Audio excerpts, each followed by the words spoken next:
Can you hear me?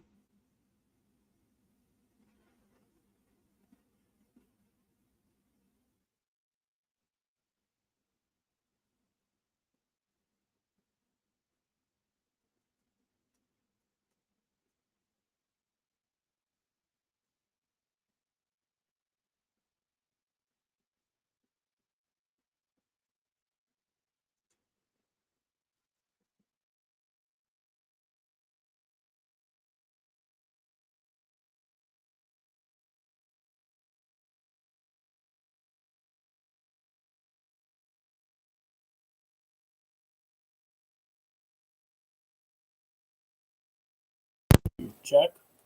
Check.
Yeah.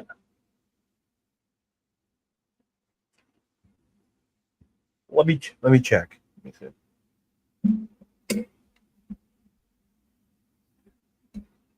Um, you know what? Let's try something.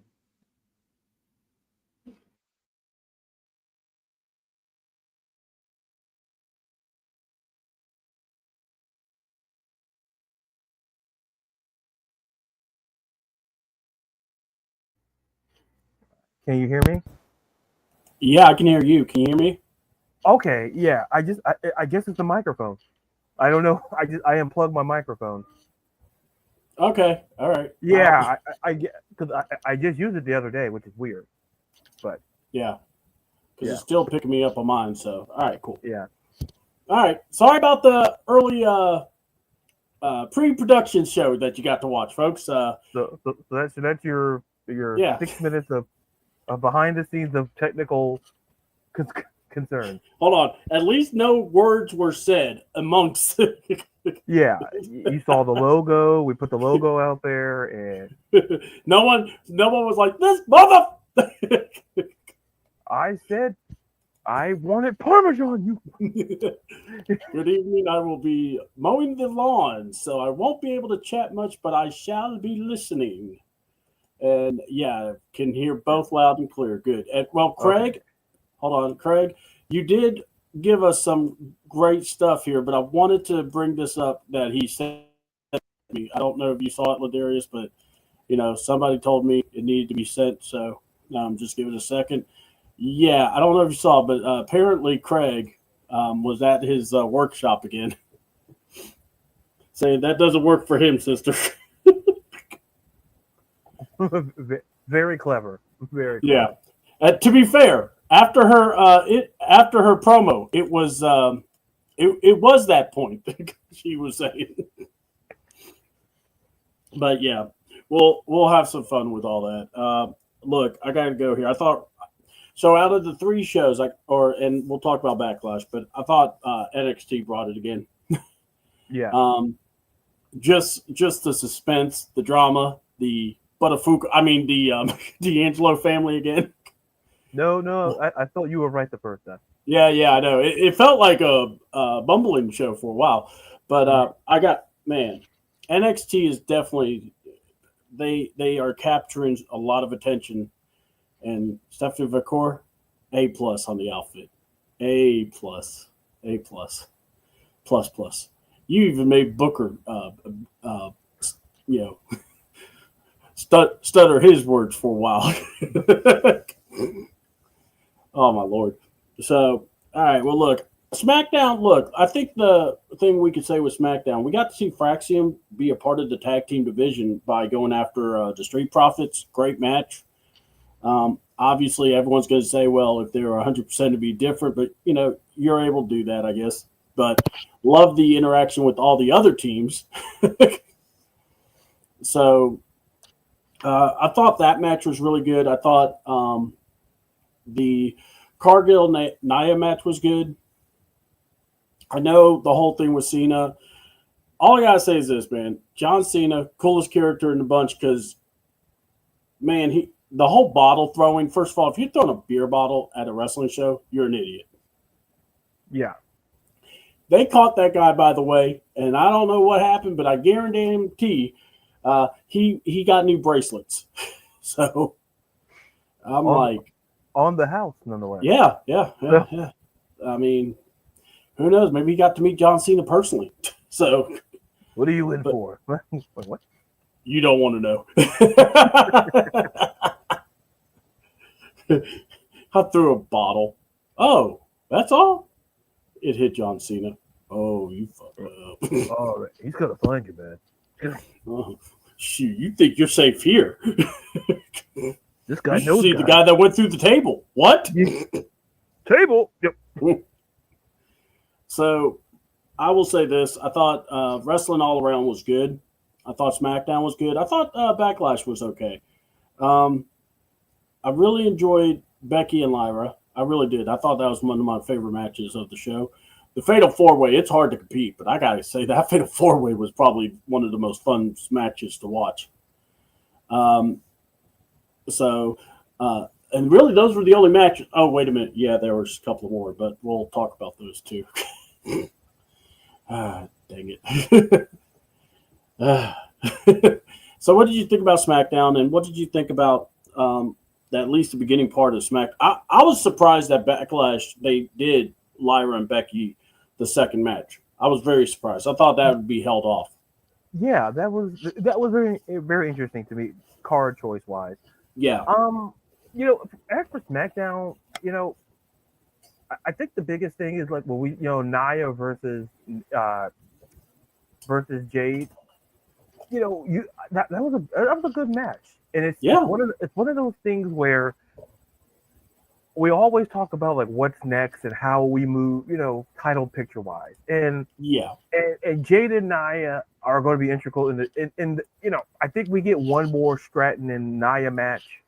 I don't know if Saturday Night Main. I don't know if the card's fully set yet, but and then what's even more exciting about this, I think the Money in the Bank qualifiers will kind of play a role as well as into what's going on between Nia, Jade, and Naomi. It seems, At and least it'll give us something to look forward to now. yeah, so I think that's the huge takeaway. And listen, as for Fraxium, like it's one of those things. Like for SmackDown, it's like they're the tag team brand. Like Yeah. there's, it's like no disrespect to Raw, but it's like I think we're going to invest in the tag team division here on SmackDown, and it looks like maybe the women's division may be on Raw, possibly because it feels like that's kind of the way they're going.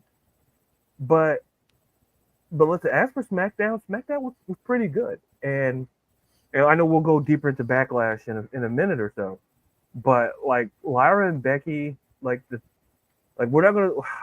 I'll say my thoughts when we get there, Yeah. but Let's just say this: it did not, to me, or let me ask you, did it live up to what you were hoping for with that match? yes.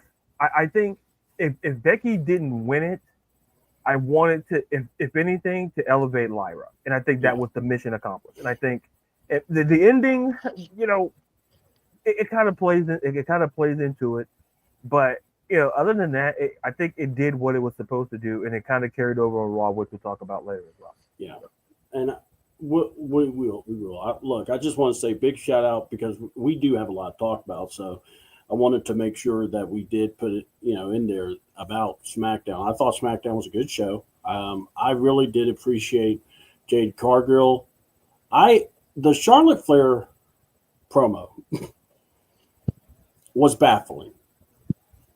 Thank for God's sake for Jade in the cowgirl outfit. Don't think I did not look past that.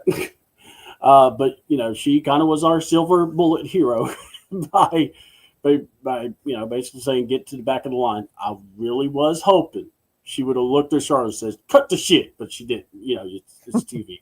But I would have loved it. It would have popped me at least. But oh man, and then Alexa Bliss. I can't lie. I'm intrigued by with this Alexa Bliss. That's what I will say. I like that Selena and Alexa teamed up. I thought that was kind of cool, and because the Wyatt stuff, Aleister Black and Carmelo put on a good match, and I don't know what I like more, the match or freaking Aleister Black's promo. That was freaking a thing of beauty. I mean, you can like both. I mean, you can Yeah, like both. yeah, no, exactly. I'm just saying, it's good to see that.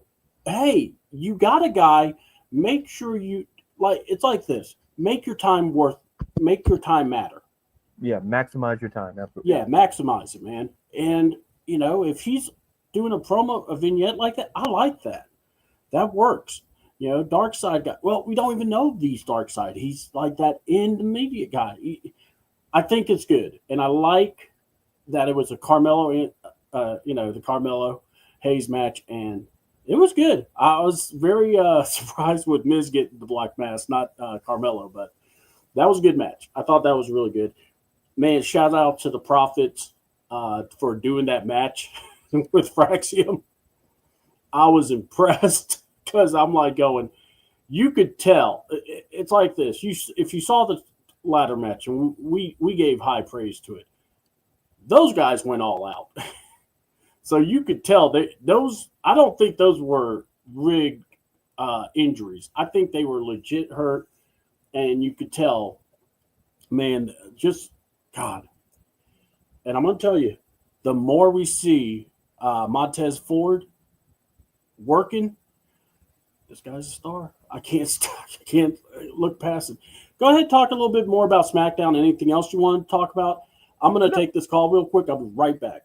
Sure. So, folks, that means I'm in charge. That means house Hey, rules. No.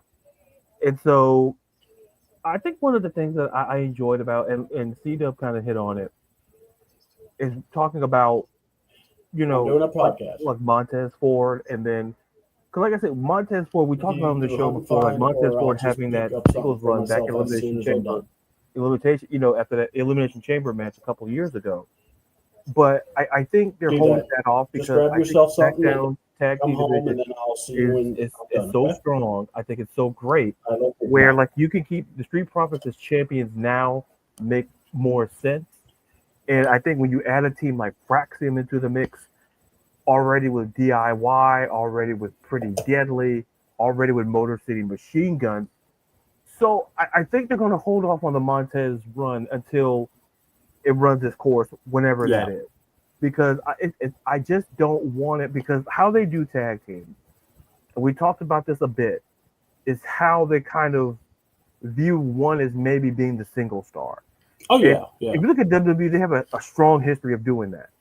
Yeah. And what of April or Ron? Ron, April, yep. And I'll say this before we get, so I don't want to take too much time.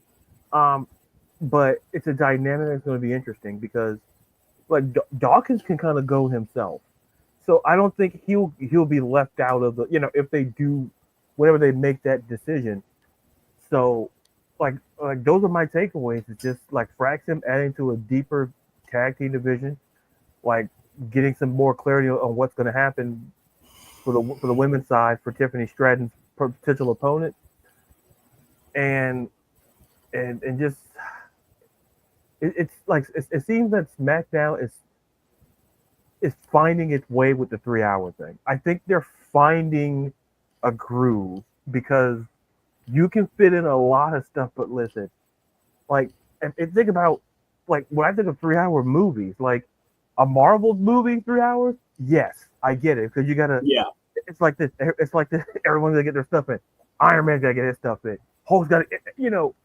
I think it's about, even in movies, it's hard to kind of do a 3-hour movie because because you gotta find stuff, and then you make storylines that you may not see. It's no different. And I think with SmackDown, they're finding their way in how they're balancing the promos and balancing the matches. And I think that tag team division is going to be stronger now, thanks to Actim. And so I think there's a lot going on, a lot of good stuff going on for SmackDown. I think, like I said, they're navigating that 3-hour window very well.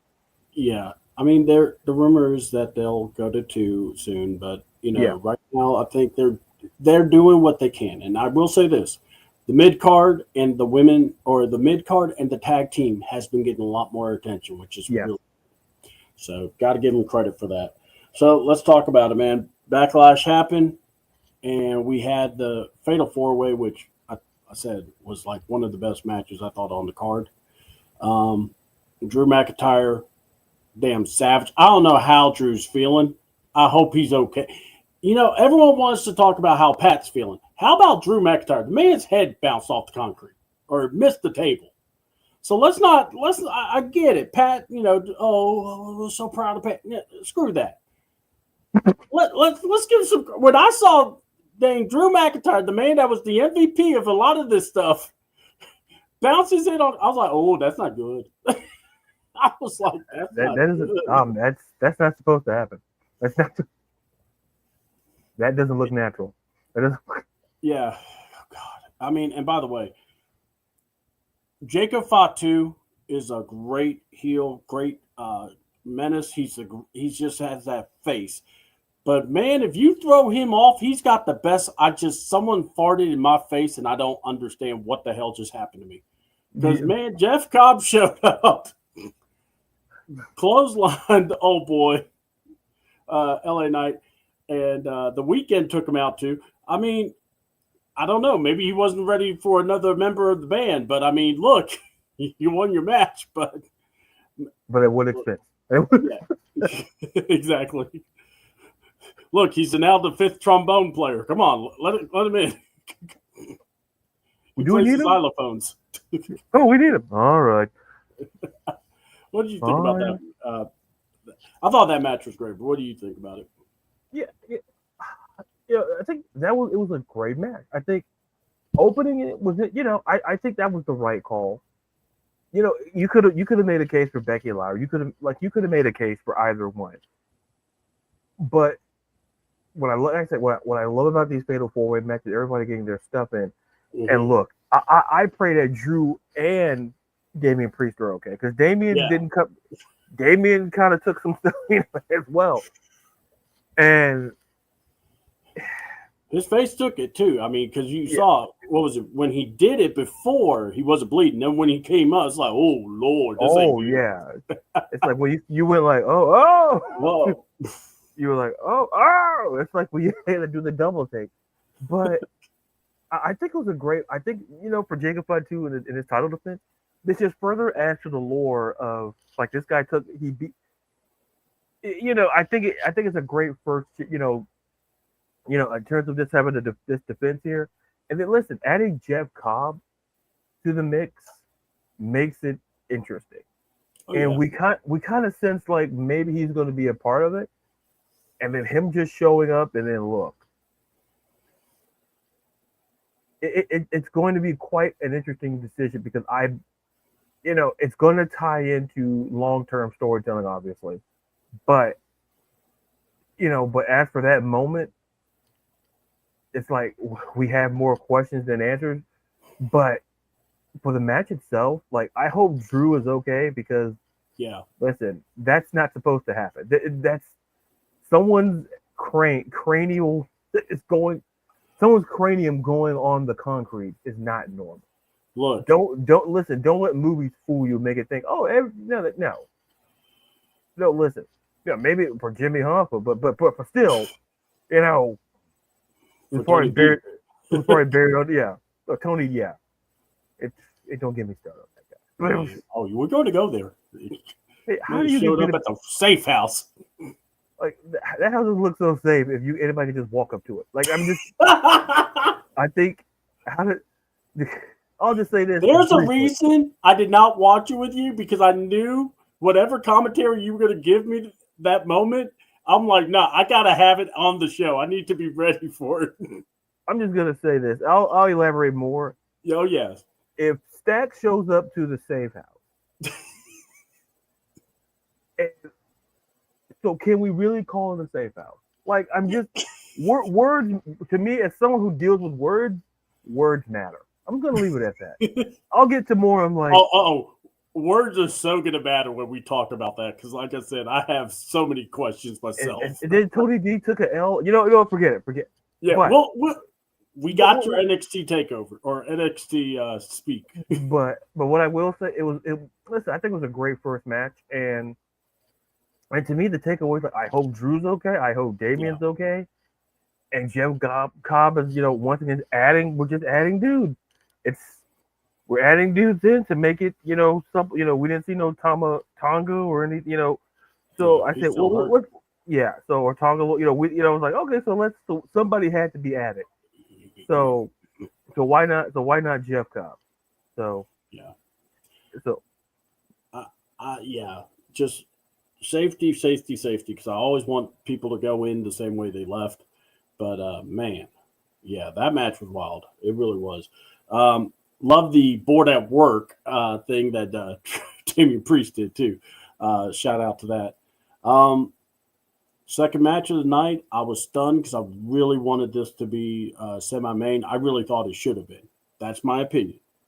But Becky and Lyra, hell of a match. Physical too. What's your thoughts on this, man? Well, listen. You could have made a case to this be a semi-main event. You could have made the case. Mm-hmm. But to me, like, did the Becky fan in me want her to win? Absolutely. Yeah. But the bigger goal was that they have a great match. Because some people have to understand. I'm not going to go on a big tangent. But people have to understand. For all the rhetoric we talk about with Becky, in this match, she's done pretty much what she's done the last couple of years. pretty much for the latter half of her career, it's putting people over. And if you think Lyra is over here in Backlash, imagine when we get to SummerSlam. Yeah. And how through the moon she could potentially be. In this match, we saw a couple of manhandle slams. We saw and that's what I love, like kicking out of the finisher. It's like Lyra showed she could hang. We all knew she could hang, but the match was physical. It was personal, and that's one of the beauties of storytelling, that it shows through the match, and that's what we saw. Now, people could argue like how Lyra won may not be ideal. It wasn't like I always joke about schoolboy pins on here, but yeah, you do. but we kind of low key got that. But I'm like, no, that builds to the story, and this arguably, like I argue, Backlash, the best matches were essentially the first two matches. And I'm like, the bar was set with the Fatal 4-Way. Then you give us Becky and Lyra. So whatever came after that, it had to be Taker, Michaels, WrestleMania-esque sort of stuff. It does like this. I got this. it's like needle. Yeah. And it felt like whatever came on that card next, it had to be sort of like, oh man, they gave us two bangers back to back. But Becky and Lyra, listen, it was just, you can make a case match of the night, you could, but so can the first match as well. So, like, I thoroughly enjoy like seeing Becky proving once again how to put people over and making Lyra look great, and then herself looking great at the same time. Oh yeah, it was a phenomenal match. Yeah, I like the attack at the end. And by the way, folks, just remember, Lyra did that also. I know the finish didn't look right, but she was also dealing with her nose being broke. So I think she ended up going to the hospital because of that. So look, tough woman. And then Becky, great match with her. Dom and Penta, if you watch Raw, you saw they showed what happened.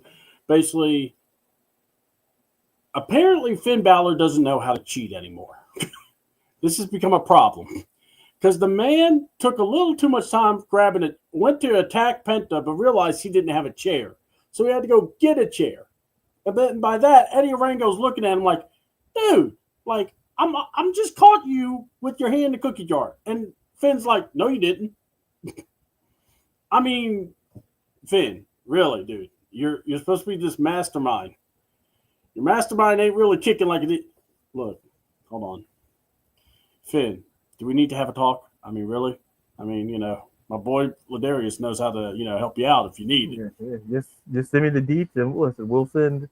Yeah. Listen, hey, I'm just doing a show. This like a 2.5 hour show for me, but for you, long-term stuff. So, yeah, man. Yeah. I mean, maybe make you a little sharper too, so you can be a little quicker. I mean, we know how old age hits up, but apparently America Grande Cappuccino decided to come in and do the headbutt with the metal plate in his head. I mean, first of all, I'm cracking up every time I hear people say the metal plate because I just think of this hot Mexican plate in someone's mask, and it's like, and I just have this visual of someone going, dang, this is a hot plate, like they tell you at the Mexican restaurant. I told you, a hot plate.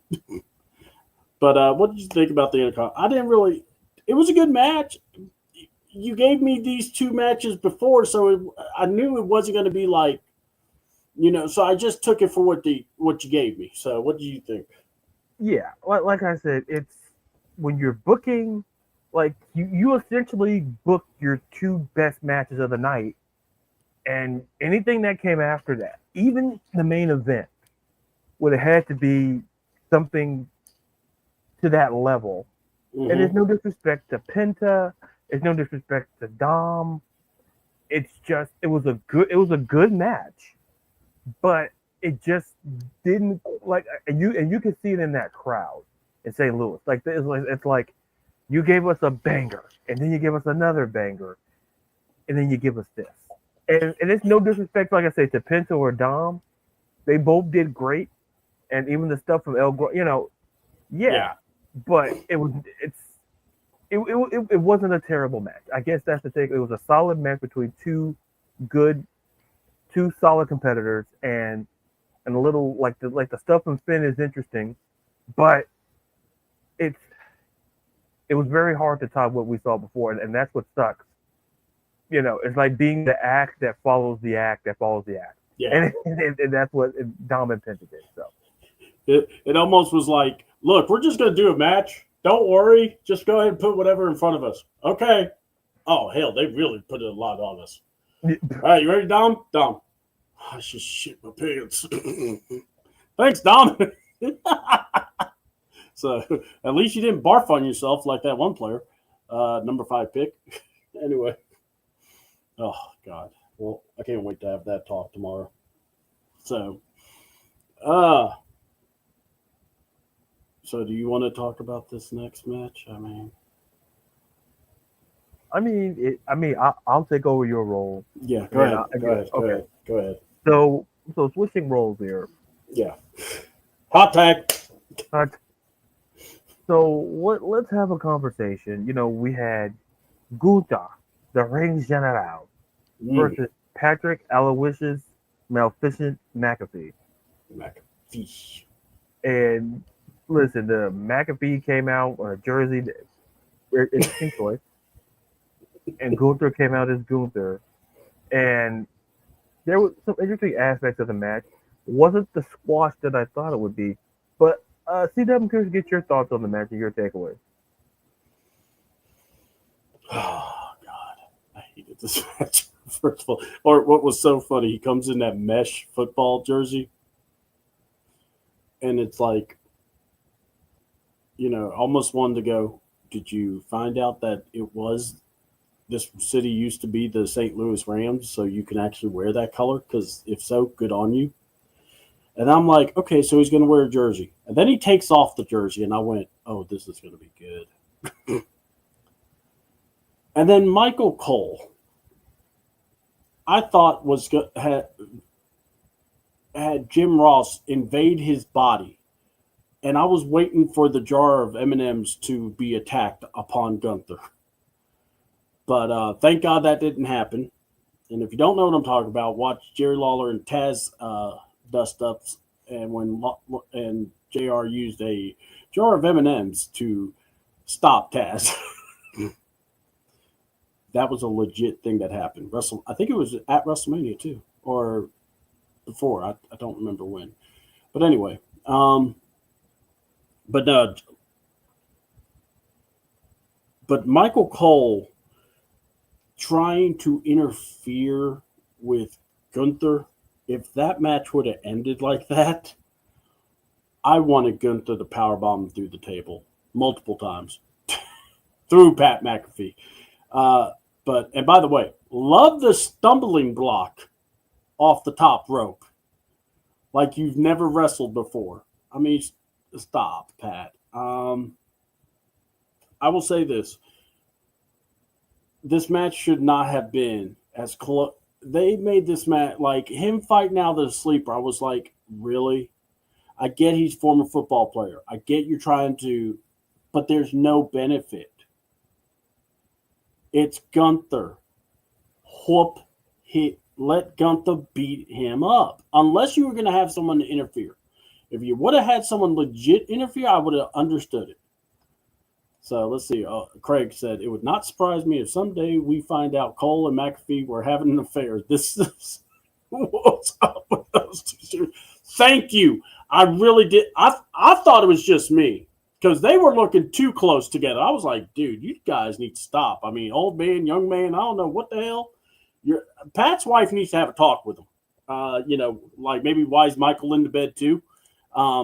So maybe that needs to happen.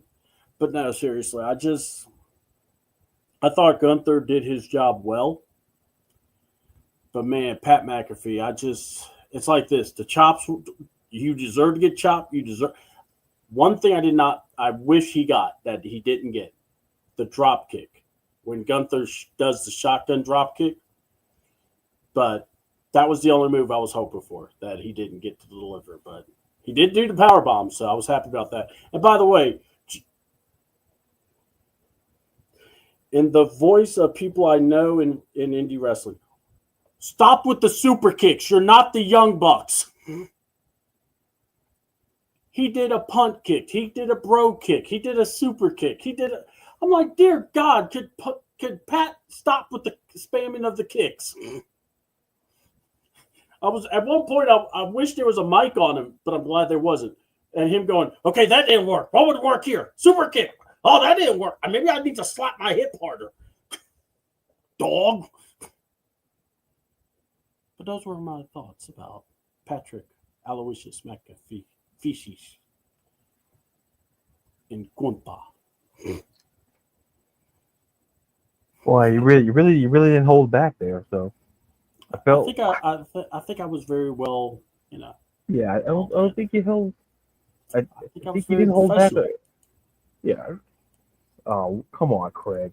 I mean, Craig kind of throws it out there. I can't really, he's one of our top guys. I mean, it makes you wonder.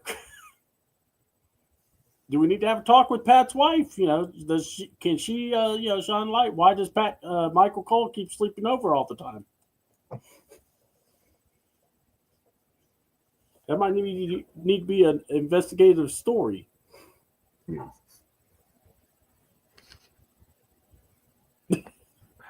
Jesus, just a WWE exclusive, a new WWE show.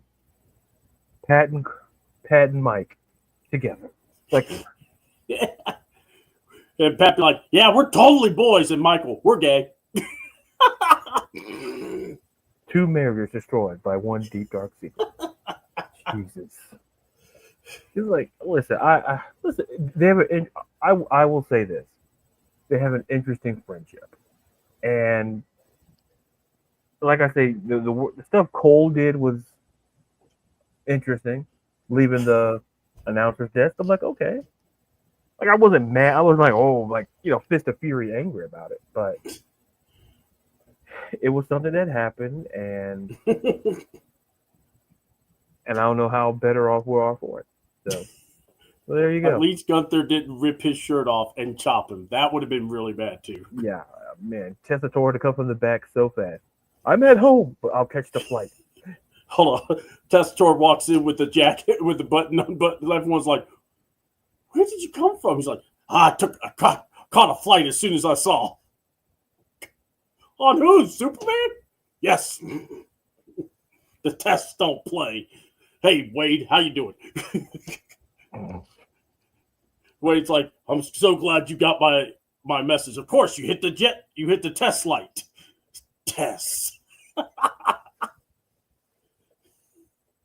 Joe Tessitore, as he's making pasta. Oh, someone is going to hit the test light. I must fly away. Oh, Lord. Yeah, SummerSlam. Okay, yeah, we'll talk about SummerSlam. Okay. He gave me the finger. All right. So let's go to it. John Cena versus Tessitore and Pat and Mike. Nah, man. Tess knows better. He ain't going after Gunther. But I think Tess could take Michael Cole. I would put money on Tess. Tess is Italian. Tess knows some people. He might know Stacks. Because he ain't going to call Tony. He can't do nothing right lately. The safe house got exposed, for God's sakes. So we'll definitely talk about that. I can't wait to talk about NXT. That was some good stuff, too. Especially, Stephanie McCourt's top. Anyway, me and Booker definitely agree. So with that being said, big ups to Randy Orton, John Cena. Now, I'm not going to illustrate the love like Michael Cole does about how great this rivalry is. But I will say this. They both entered the business at the same time, and they both were kicking ass, taking names, and, they had a really good rivalry here and there. A lot of good matches, some not so great, some not so wonderful. I dare say I think this one was one of my favorites. One of my favorites. I don't know about the fans, but I will say I think it's one of my personal favorites because of just the sheer lunacy that happened in this match.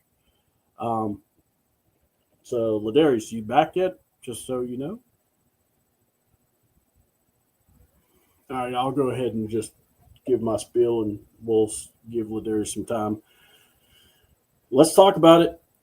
Cena versus Orton. And what people were worried about, this match would be slow, it would be methodical, it would be, how can two old guys really do a match like this for the main event? Folks, have you not seen Randy Orton's matches? They're all slow and methodical. I don't think I've ever seen a high-speed Orton match. So come at there.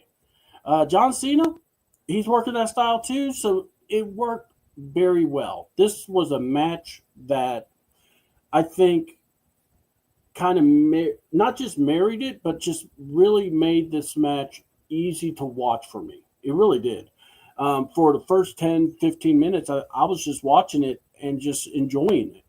The back and forth, the Cena just playing the heel and Randy being the face. And that was odd to see that, but yet Randy did it well.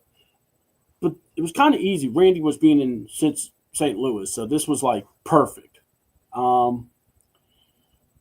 thought the ref bump, the first ref bump, because there was more than one, was okay. We got a ref bump. Here we go. They're going to bring another referee in. And then when Cena murdered Eddie Orengo, now understand, folks, the bump before was not like a peaceful tap bump. Dang, Chad Patton got nailed with the stairs. Like he was up against them. And I guess Cena, Orton, they did a splash something, but the ref took the worst of it. So in all Nick Aldis' wise decision, him and all the producers decide to run out there and check on both refs. Maybe had an extra ref with them. None of that. They checked on Eddie Orengo because he took the belt to the head. And Cena's on the floor, and Randy is pinning him. And Randy is going, y'all are not going to count. This is right here, live on TV. And these guys were more concerned about Eddie. Poor Chad, he could be dead, but no one wants to even look at him. Someone should have looked at him and said, you want to see a dead body? There's Chad. They had, I know it was Helms. I know it was, God, who else? It was a weird-looking guy that I didn't know who that was. Davari, and of course, the superstar of superstars. If this man is on your TV screen and you get to hear him or see him, because if you see him, that means you can hear that voice of his. You guessed it. By God, that wonderful Jamie Noble got even hit with an RKO. I mean, look, I thought the Hurricane one was funny. I thought that weird-looking dude got dropped. That was a great one. Nick Aldis got dropped. Davari got, and then when he hit Jamie, I was like, oh, you had to. You just had to. Jamie deserved it at that point. And, of course, you just heard Jamie on the outskirts. Now, Randy, oh! And I'm like, thank you. That's all I needed. So, but what did you think about the Randy Orton and Cena? Like I said, to me, the first part of the match was actually okay because they both wrestled that slow grind, speed because they're both old timers, but also that's what Randy's always wrestled. He's never wrestled a fast-paced match. The only time matches end quick for Randy if he just does the RKO and he's done. So, but what did you think about it? Look, it was what kind of expected. Like I said, we got to understand. Like these guys, plus 40 dudes, 25-year, it wasn't going to be. Listen, if you were expecting like a fast pace, I'm like you came to the wrong match. In fact, if this match was 15 years ago, yeah, I'd say you're right. But it was kind of what I expected. You had two dudes, two guys very familiar with each other, and that also helps a lot. They know what to do, and they know how to. They know they're very comfortable with each other in the ring, which is always important. And it's just like like the ref bumps. It's like look, like poor Chad Patton. Like my guy's outside next to the steps in pain, and then Eddie Ortega comes in, takes one shot of the belt, and then all of a sudden, we see half of the staff come. We're seeing Jamie Noble. We're seeing Shane Helms. We're seeing all this. We're seeing all these dudes, and then I'm like, and then Randy, when he got in the face of all this, I'm like, this is not going to end well for Aldous. I've seen how this works. Aldous gets it. Noble, you know what? It felt like it was like SmackDown, like we had the Hurricane, we had Noble. This feels like a SmackDown roster from like 20 years ago. It's like it's like yeah, random jobber. Right. It's like you just having do like, wait a minute, is this Backlash or this an episode of SmackDown about 20 years ago? Because I say Jamie Noble out there taking it, and all the, and low key felt like all this was like it was great. It's like people were thinking, oh, listen, was this their best match? Absolutely not. No. Like there's 3 or 4 of the matches that were way better than this, but that wasn't the goal. The goal of this was basically 2 things: give Randy the hometown pop, another championship title match, and for Cena just to further progress the type of character he is. And all boxes were checked. And it was it's one of those things. And you had an R-Truth moment. Right. And then R-Truth shows up. And then it's like, and he's like, Truth. And it's like, what are you doing here? And it's like, this match had it had low-key a nostalgic feel. Because, and I was okay with it, because it's like, I'm not expecting these guys to go, 20, 30, no. No. This isn't Ricky Steamboat and Ric Flair. Right. Like, it's like, listen, those, yeah, sure. But these two, and given their point of their careers, no. I was expecting maybe 20 minutes at the most. And we kind of low-key got way around it, maybe a little more than that. And that's what I expected. With the shenanigans and all. Like, folks, happy Randy got the title shot. And then we saw True, and then the ref, like, folks, this legit felt like the main event of a SmackDown 20 years ago. Because that's how literally these things would kind of end. And it's like, that was back when they were putting on, like, heavy, not saying they're not doing it now, but they're putting on championship matches like this, and there was, like, a couple of ref bumps, and, like, Brock Lesnar, a couple of F5s, and Arcade. Whoever it was, someone was taking a finisher, and a non-wrestler was taking a finisher. That's what, like, was going to be a ref, was going to be a personnel guy, someone was going to take it. It's like, I felt like this was like an episode of SmackDown. Like, I keep saying that. Like, Raw had way over the top endings themselves, but it felt like it felt like a SmackDown ending. All we're just missing. Do this as a favor. Define what you mean by match of the night. Best wrestling, biggest thing. Okay, that's a fair question. Yeah, we can do that.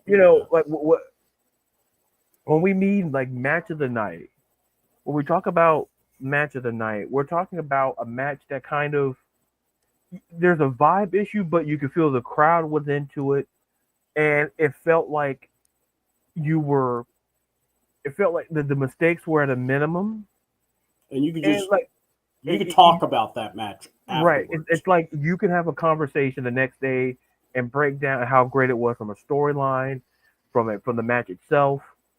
It's just how but how I define match tonight is the vibe of the crowd. I look at the storyline, if there's a storyline that's worth there, and I look at just how great the superstars go at it and the chemistry in the ring. And I got you. And Oh, absolutely. To me, that's what it took me back to that SmackDown like 2000. That's Yeah. where it took me back, and that's not a negative. I don't feel it's negative because it just felt like things like Jamie Noel alone. Like this is an episode of SmackDown. Like I'm like I all mean, we're yeah. all we're missing is Nydia, and we're missing the Hurricane coming out there, and We're like missing Holly. We're missing Molly Holly. Molly Uh, Holly. Like, is she in the back? We can get a and I can see where Craig is coming from. Like Craig is not wrong yeah. here. It's just how it's how I think I've said this before on the show. How you define certain things will make up how you feel about it. And if matches like you could argue Orton and Cena, the nostalgia, Mm-hmm. the history between these Yeah. two, yes, and I totally get it.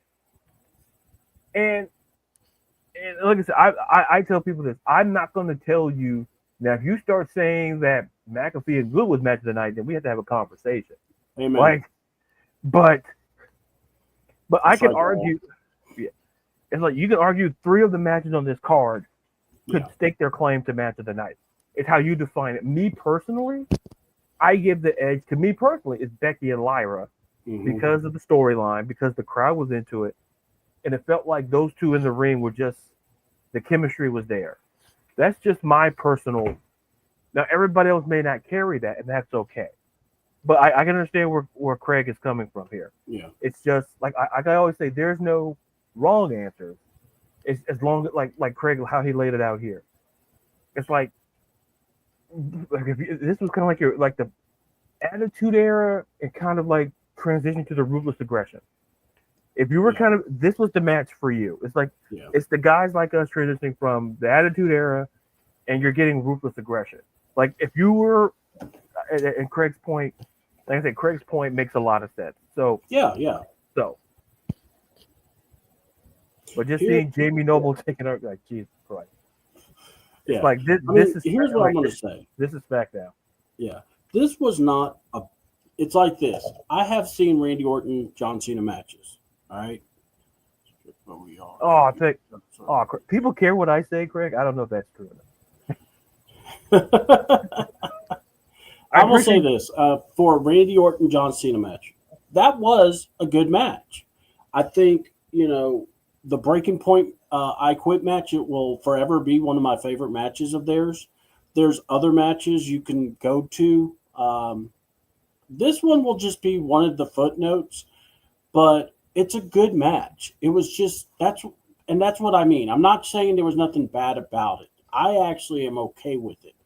I think my match tonight, it's kind of like Ladarius. I think it was the women's because, of the story that you had building there. And I just enjoyed the Fatal 4-Way for what it was. It was a car crash, and you just need to see it. All four men did amazing. They were great. But like I said, I also like story, and that's where the Becky and Lyra come into is the story. So, but I thought Backlash was good. R-Truth coming in to save John Cena. Seeing the little glimpse of John Cena maybe regretting being a heel, I don't know. But let's just put it this way. He didn't regret it too much because during the press conference, R-Truth decided to show up to, tell him how much he's proud of him and had to remind him that the fans say he sucks and he can't wrestle, but he doesn't think so. But for some reason, R-Truth just kept on talking, and Cena's told him that, hey, next thing you say, there's going to be repercussions. And R-Truth must have not heard that. I guess R-Truth heard, tell me what you think. And he started telling him what, and I wish the NBA press conferences can do that. I would love to see some of these guys get FU'd through the table and just, have the person just look right at the stuff. And yes, we're about to wrap up Backlash. Yes, RIP to Sabu. So Sidahim Bischoff K. So, but yeah, RIP to Sabu. By the way, I don't know if you saw, but it was Karrion Kross. Surprise, surprise. he did a main event match, but he actually did the Sabu taunt before he got, or after he won, or before the match and then after the match. So big ups to Karrion Kross. So, but yeah, what did you think of that? I mean, Cena.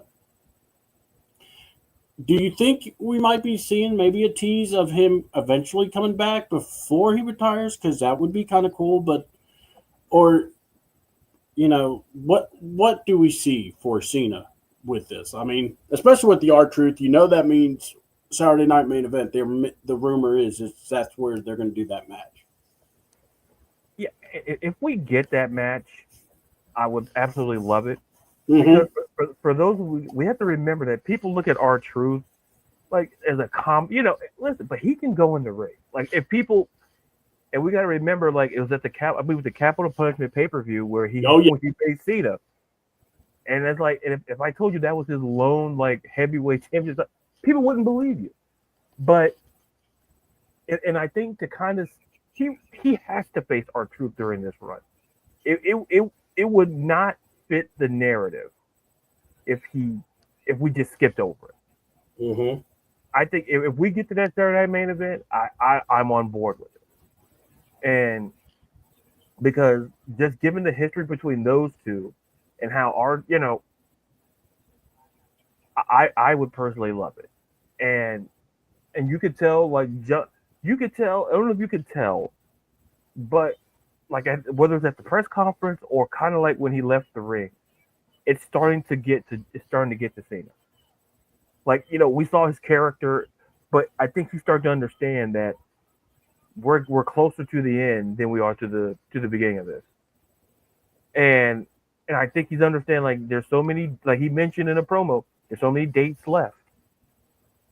And like we're understanding, like, oh yeah, we're in May, but like we're pushing almost the halfway point. We're nearing the halfway point of his farewell tour. And I think it was important to have R-Truth there at that press conference, because you could tell for John, you could tell that it meant something to have R-Truth there. Yeah. Like through all the nonsense, it's like you could tell, like, okay, you could tell that it meant something. And so the nostalgia, I hope we do get it, because it just makes sense to have R-Truth at some point face Cena at least one more time. Get and kind of connect the timelines and things of that nature. Jesus, Craig. I saw your comment, Craig. Kirk Cousins with an RKO based on a table. I don't know. Is Kurt healthy enough to do that? I don't know.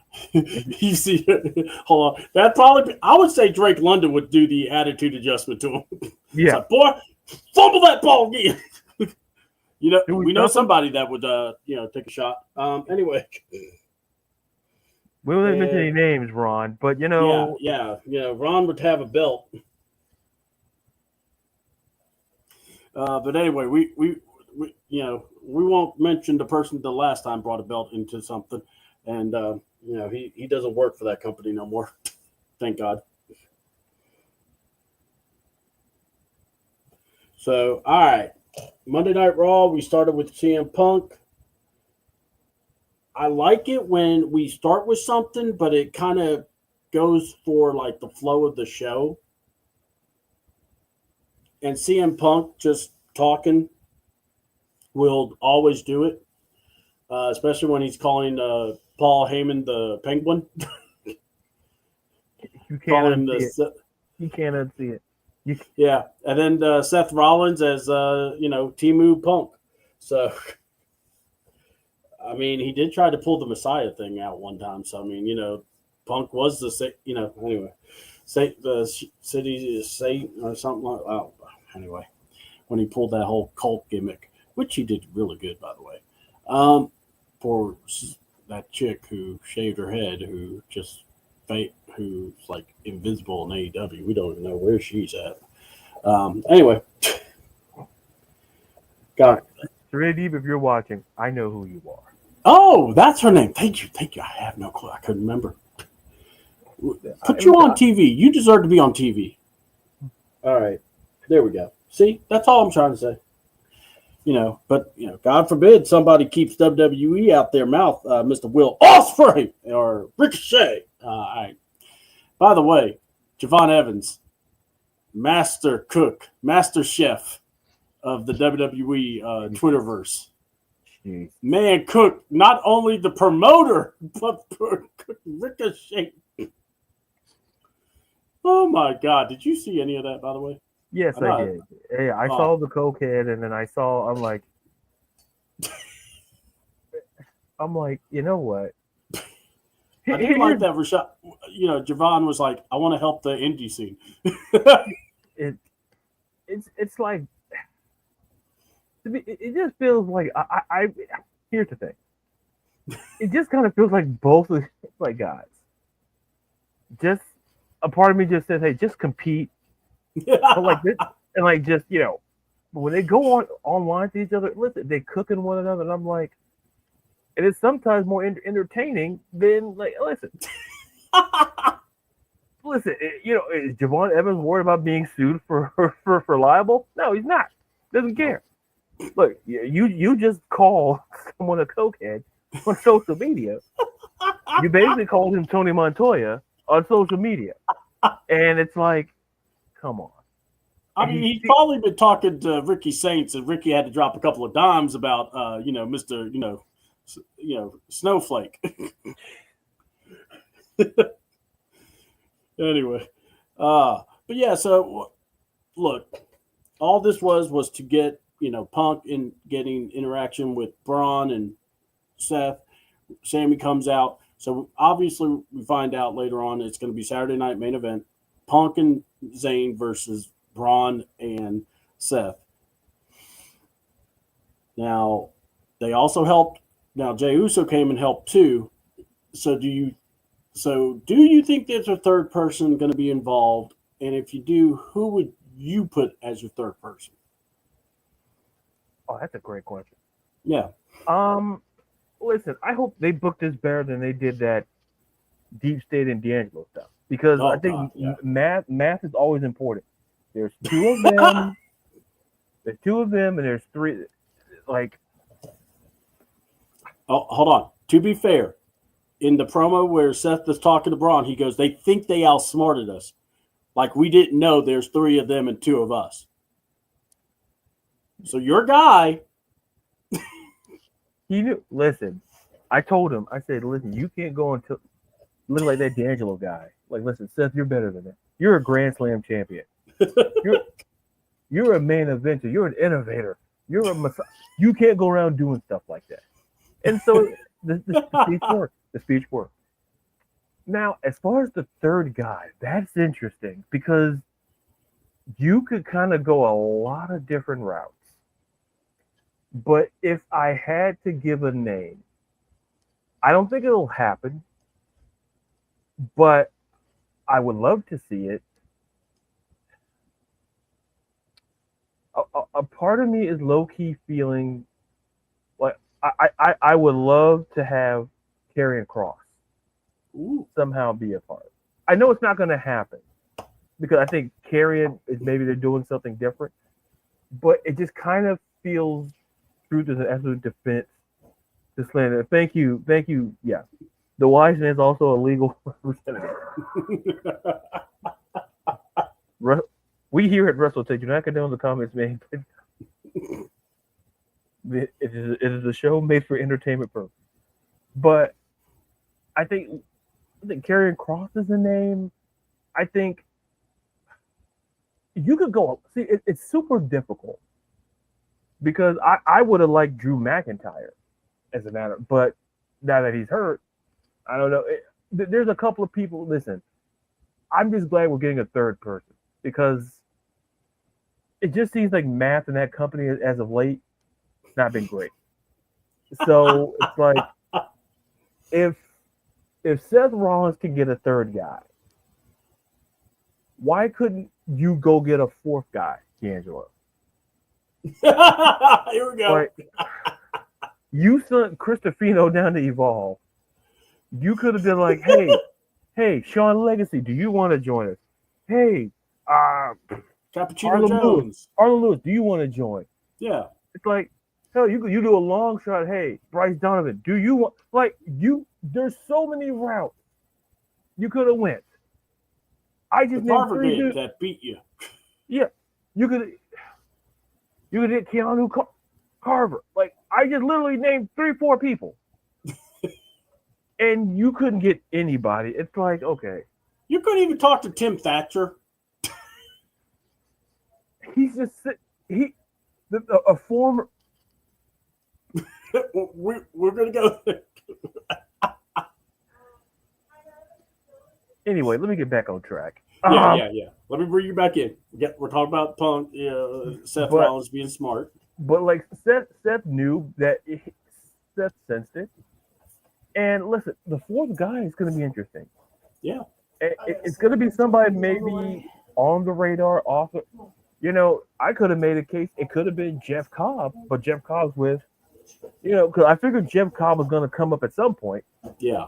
But I'm just curious to see who that third guy, because there's going to be a third guy. And Daniel, I hope you're watching and listening when I say that's leadership. You have to think ahead, not behind. Don't negotiate yourself in a position where you have less people than the other people. I mean, I'm just saying, if you were a general, you would send out less troops because you don't know what you're doing. Hey, you 150 guys, you stay back here. We got this. Wait a minute. They have 100 more guys than we do. And how many did you leave behind? Shut up. So I'm super curious. Do you have any inclination? Do you think the third guy is? Well, the one name you said that I'm hoping it is Karrion Kross.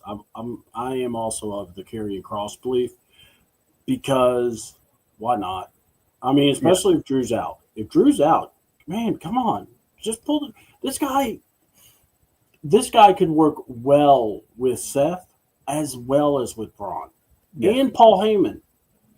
Don't tell me there's nothing you can't do with that threesome. And then you want to add another guy? I'll bring it up again. Austin Theory. See, just because you ditch your partner don't mean you could be a babyface. He could go to Seth. Yeah. There's history there. Or Seth goes to him.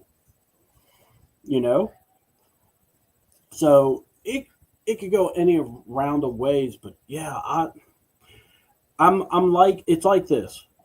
The reason I'm I look at it that way is I want Braun to be the future piece, because that's how they're billing him, as the future.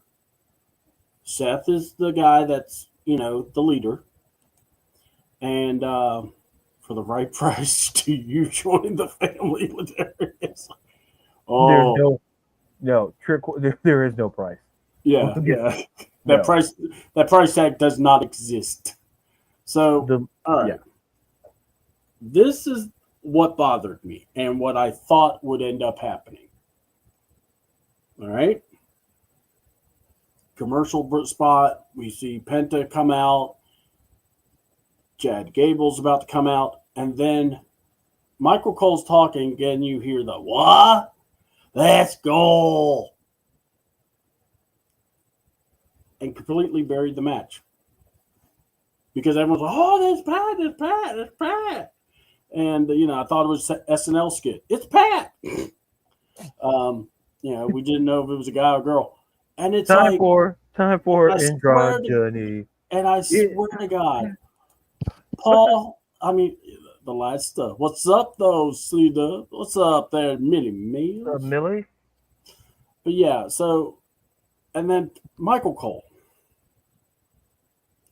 Because he does this as soon as, oh, thank you. So glad you. Like Craig said, we're going to have to do a investigation about this. All right? Because you thought Michael Cole was just going to, wet himself because, he was going to have to call commentary by himself. Oh, no, I'm medically clear to talk.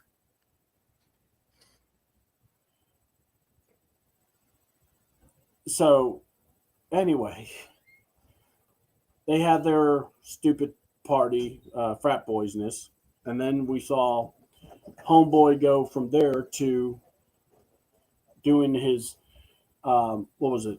The match, which the match itself was pretty good because this was the first time since Penta debuted he went against Chad Gable. So, what did you think about Gable? And then, if you want to comment about Pat's, greatest arrival, I mean, didn't show up on time or anything, but just showed up when he wanted to, I guess. Pal. Jeez. Look, I thought to me, I think having him come out before, it did kind of take some of the, Everything okay? I don't want to say energy, or it did take something off when they, I felt like it took away from the match to a certain extent. But I thought the match was fine given what it was. It's just like I said, I'm not going to be as anti Pat McAfee as some people on the show. You can all get. No, I'm not anti. Listen. That's like me lying saying I love Tony D'Angelo. Stop the lies. Hashtag stop the lies. Stop the lies. Stop the lies. But the match was fine, and like I said, I think to a certain extent. Listen, I'm not. I guess the best way. I'm not hating on. I'm not going to hate Pat. I don't like hating people in general. I just feel that you could have did that and just gave Pat his own little thing and not have it be before a match, if that kind of makes any sense. If you were going, because the one thing I would say that kind of, it's not like a angry thing, but time for androgyny. Here comes Pat. I would prefer SNL Pat on commentary. Oh, that's a great. Listen, the movie, not so great. The sketch, that's an example of Saturday Night Live. Not every sketch is worth the movie. Like, there are exceptions. The Ladies' Man, fantastic movie. Oh, The Ladies' Man is one of my all-time favorites. With Mary Catherine Gallagher, Superstar, fantastic movie. It's Pat. Stop. Now, and that's how I felt. It's Pat. Stop. For every Wayne's World, there's It's Pat. Now, sorry. Go ahead. Your move, Lauren. Now the point. But I would want them to give him his own thing and not take away from the. It's not like an angry, I'm angry about it, but I just felt like it just kind of took away when you had that whole first segment before Penta would have came out, and you did that. That would have been fine if you would have. You see what I'm saying? I wouldn't have. Yeah. It felt out of place. I guess it's the best. Yeah. But I'm not going to take away from the match. The match was fine. It's just the match was good. I just it's Pat, and then Pat showed he had a busted his eye, with the vein. We run over the review of this because So yeah. He was he was busted up. You knew he was going to be. When he took that shirt off and there was nothing, like no tank top, nothing, I'm like going, Gunther's chopping that chest. It may not be that many, but whatever he gets a hold of, that's going to hurt. I thought that, like I said, I really did. I thought the match between the Penta and Chad Gable was good. I really did. It's like Chad Gable doesn't have bad matches. I tell people that. Even if he's dressed like Omos, who's dressed like, Americo Grande, I still think it's Omos. I don't think it's, because I haven't seen Omos in Mexico.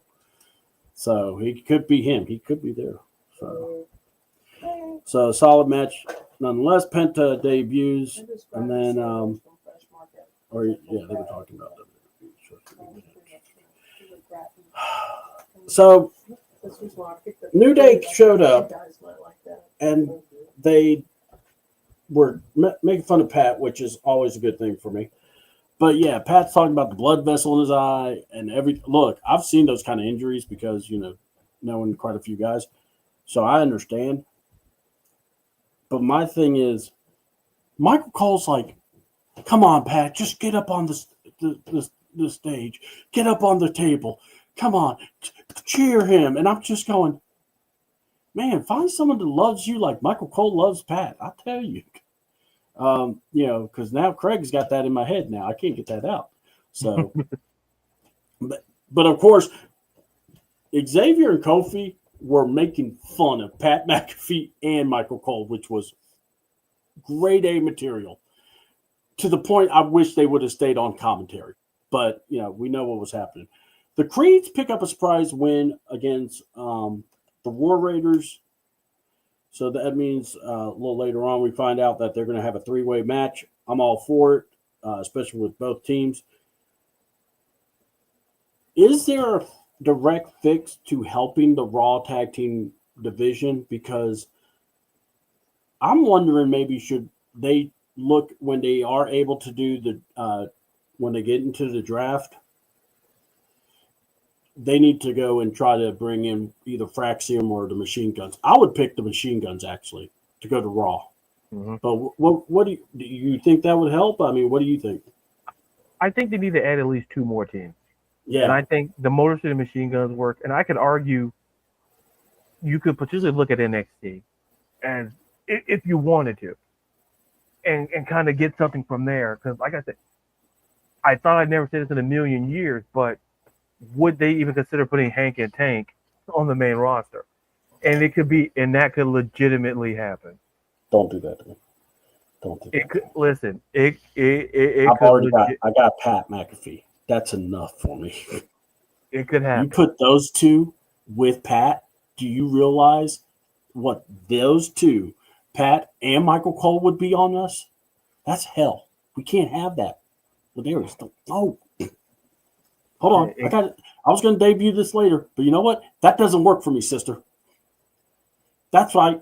It don't work for me. And you said Craig did that, correct? Yes, sir.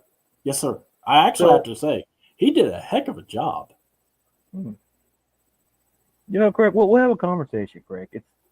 We can't have cameras like we usually do, so there'll be no cameras at the meeting. Okay. I'm not going to put my hand. Do I need to send on you that copy of a picture? I mean, you could. I mean, hey. Okay. I don't know if it'll come in time, but hey, things happen. I got your back. You know that.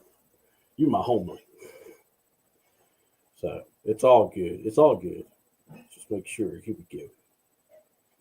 Because like I said, when I saw it, I was just like, he said, I know Ladarius will love this. I'm like, yes. So very proud. All right. But yeah, what do you think about this match? Was it good? Was it okay? Because it almost felt like the crowd died part of it to me.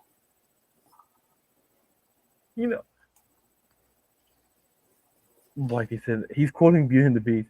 There's something there that wasn't there before. Pat and Michael did. Dog. And just like that, Craig has ruined Beauty and the Beast. I'm afraid to ask. Take her the pot, the luminaire, and the kid, the clock. Be our guest. Be our guest. Who's gonna play Gaston? I don't even want to think about that. Now, you good? Yeah, you're done. Wait, listen. It can't be no worse than Jean-Claude Van Damme as Guile. It can't be no worse. It can't. That's the level of. Let's get a Belgian to play an American. Great. Didn't even try the accent change. Didn't even try. Oh no. Like if you saw Bloodsport and you saw that, he literally talked the same way. If he did. Like, did they not have dialect coaches in the 80s and 90s? You could tell. That was one thing that bothered me too when I watched those movies. I was like, he's still talking the same. We're going to fight. Man, speak Chinese. It's like, we'll be right back. Put back this up. We'll be back right after this. No, I think when you mentioned the crowd, I think like I'm not going to say crowds are terrible.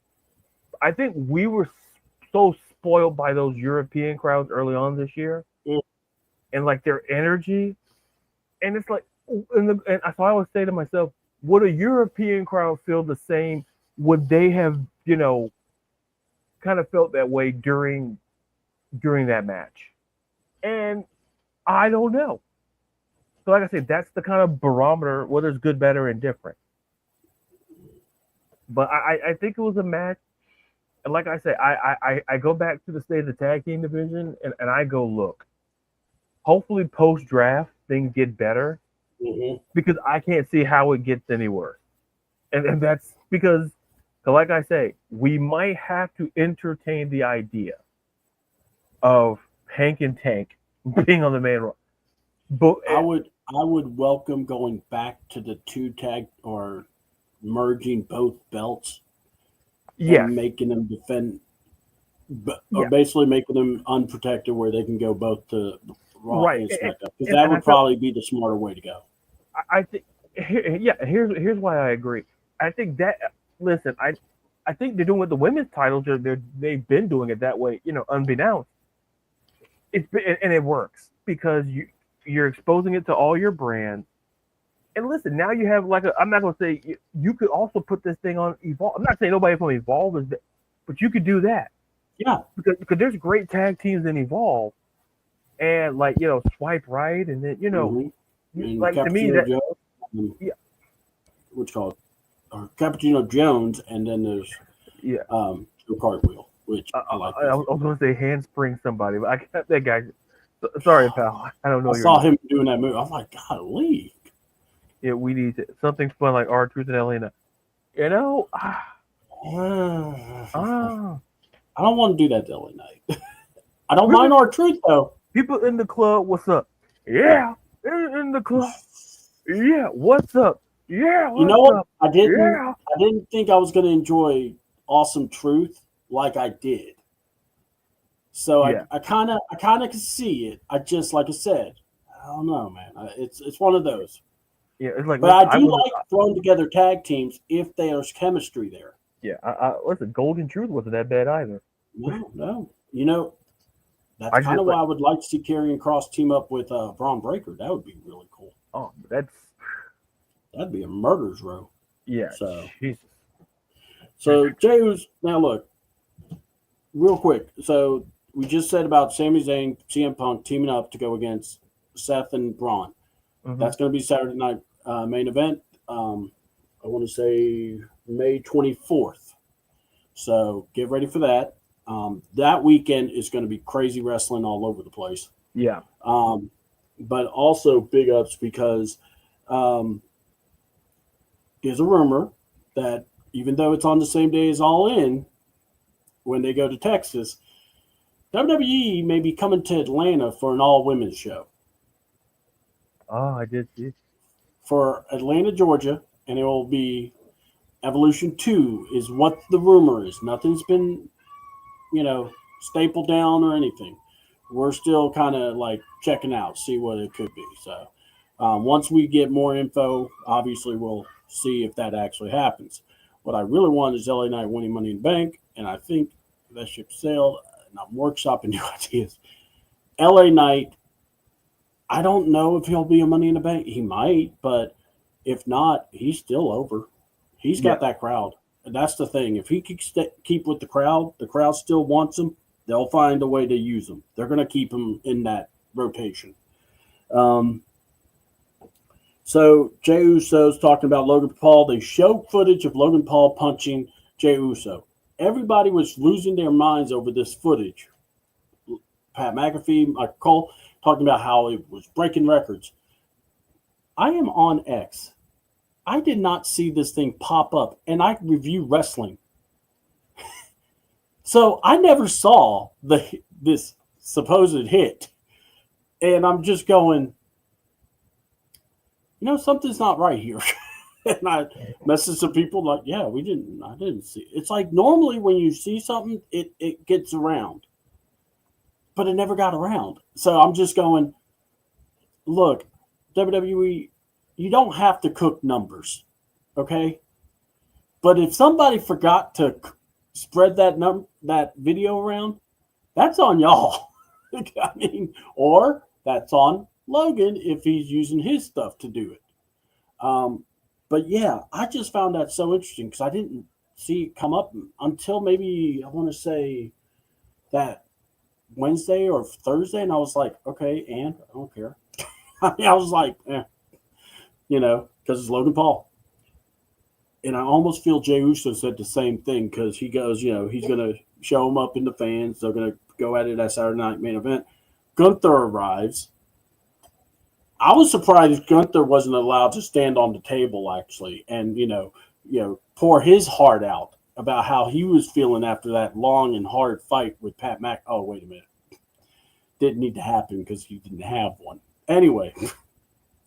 But yeah, he talked about June 9th is going to be a match, and he'll take on either Logan Paul or Jey Uso. So I think we kind of know what's going to happen at Saturday Night Main Event.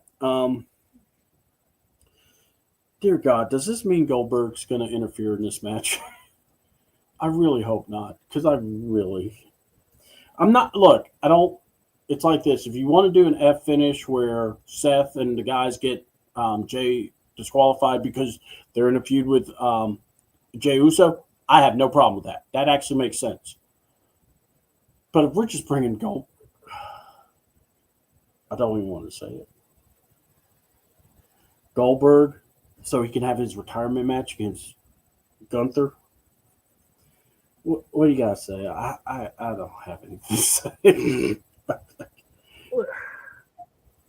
And by the way, when Jey was coming in, if you saw on the camera, Finn was having a nice little conversation with Roxanne, which was twice that's happened. And I know this because John Brooks sent me the video of it, and he messaged me telling me about it.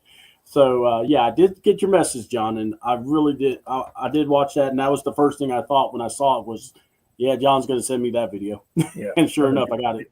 John's always on top of his stuff. He sends. Oh, he does. If he calls something, look, if he calls something, bam, he's on it. Yeah. And it's his. You can't take it away. That's his.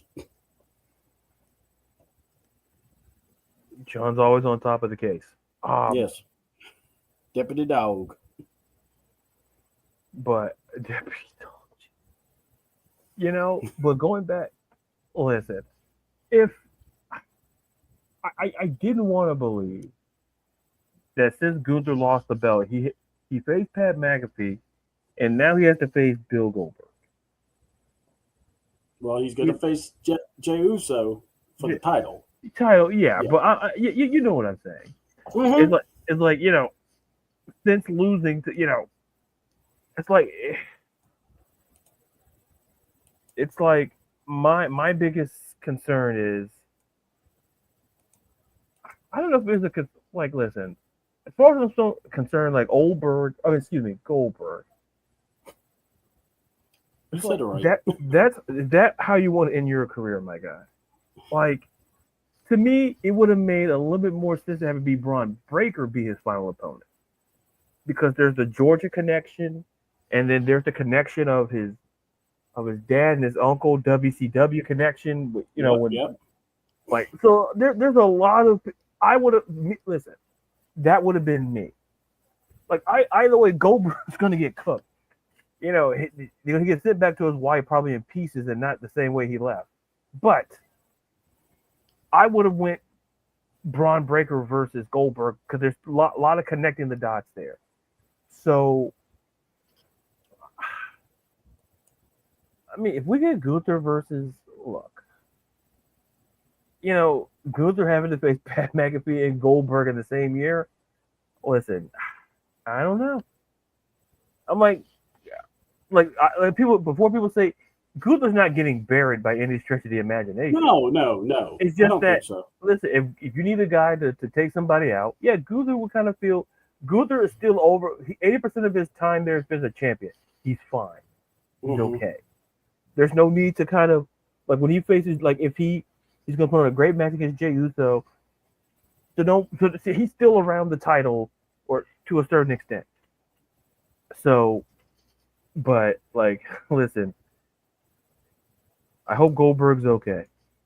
And I'm not saying before it happens, Listen, as long as it's better than Goldberg, Undertaker, and than that Saudi stuff, that I'm okay because that Hey, hurts it my could be heart. worse. It could be worse. You could be Ricochet to go against a one-legged guy that hasn't wrestled in a while. Oh man, how you get a schoolboy pin? We're not going to even get nope. We He's here at gonna try to. Wrestle Take. We here at Man, Wrestle geez. Take do that. Yeah. Oh God. Yeah. Oh, trust me. AEW is just it's trash. All right. Yeah, I went there. Yeah. AJ Styles versus Finn Balor. Actually, I thought this match was actually one of my favorites of the night. Um, and that's just because of the history Finn and AJ share. Mm-hmm. But and of course, it's always cool when they bring it up. When you have Judgment Day, even though Dom wasn't there, you got to see everyone really involved. Um, then Penta came out of nowhere, and what did and Mysterio not being there at all. He was still learning the time zone, I believe, by JD with the skull. I mean, I guess, Like JD's big brain literally came into. to be fair, I actually thought that was clever because he Yeah. said 13 hours and he actually went a little past the skull. So he went, like past half. And I was like going, dude, the man's thinking, even though we can't. Look, the man about busted his guts on the announce table. I'm going to give him a little credit when I can. Yeah, I've really. Okay. Fine. And by the way, sick Mexican destroyer on Carlito. But Penta, you don't need to do a Mexican destroyer on the floor.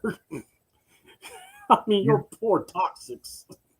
He's like, ah, but he just went like that to the crowd. Yep.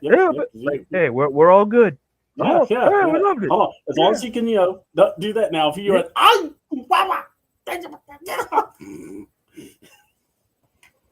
and if he does sound like that, let me know, and I will tell you what he said in a private message. So let's see. Got that. Talked about that. All right, because we're actually in our main event, but also this is the Ladarius portion. Becky Lynch had a nice little promo. And I must say, even though I hate Pat McAfee with all I have, his rendition of a song that I actually like fits so perfectly. I am whatever you say I am. And if you know, Eminem's kind of took in that song, and I know, God, I can't remember her name, but it was Paul Simon's chick that sang the song. I am what Edie I Brickell? am. Yeah. Yeah, So, Edie Brickell, New Bohemians, yes. Yeah. There you go. Sorry, it's one of those. I'm old. Is what I am, is What I am, is what you are. Oh, that's a jam. That's a jam. Oh yeah. Oh, dude, we could that Like, especially gets me in a good groove how can people too. who look like me know that? Well, let me tell you something. People with glasses know music. Exactly, pal. We both know music. Just because I went in the sun a little too long doesn't mean I don't know anything. So he knows his music. There you go. That's all you need to know. All right. So I'm throwing it to you because you got to hear the promo. And at one point, I almost wanted to go. I wanted to actually call you during it and going, did you give her cliff notes to what you've been saying? Because this was hilarious, bro. To a point that I need to ask, is Becky Lynch watching our show? Because if so, we need to have a holler. So go ahead, Ladarius. Oh, well, first of all, what's up, Chris? A1. A1. Did an excellent job interview with Steve Weiss. Did an excellent job there. Check that out on his page. Listen, folks. I've been sitting on this show. I've heard. Listen, Becky's heard it. I've heard it. The whole Becky Hogan, the blah blah blah. Becky basically took this promo to tell you whatever you call her, that's what she is. And by doing that, here's what she did. She did two things. She took the power away from the haters. That's number one. And number two, all you did was make her even stronger than she already was. It blows my mind. Like, if you don't like Becky Lynch the person, fine. But you can't deny Becky Lynch the wrestler and the work that she's done in this women's division. Her, like the four horsewomen, that to me, you could do a documentary on them and the work that they've done, not only fight against each other, and then by the way, you could do that because we're going to probably get Becky and Bailey at some point this summer. And we don't get it sooner. The point is, what Becky Lynch did on that microphone, she basically she hears what you guys said, the negative aspect. And she said, you know what? Fine. I'm not going to argue with you. I'm not going to fight you on it. Because here's the reality. Becky Lynch, whether people want to believe it or not, has done more for this women's division than most. And in that promo, she basically said, hey, if you want to call me basically Becky Hope, fine. You want to call me selfish? Fine. You want to call me all of these things? Fine.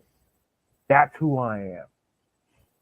And the fact that she looked dead at the camera and said it, I'm like, folks, this is the heel Becky Lynch that WWE probably wanted years ago. But the whole thing with Nia it turned her to a folk hero, and then she became a face. So it was like, not you, Chris.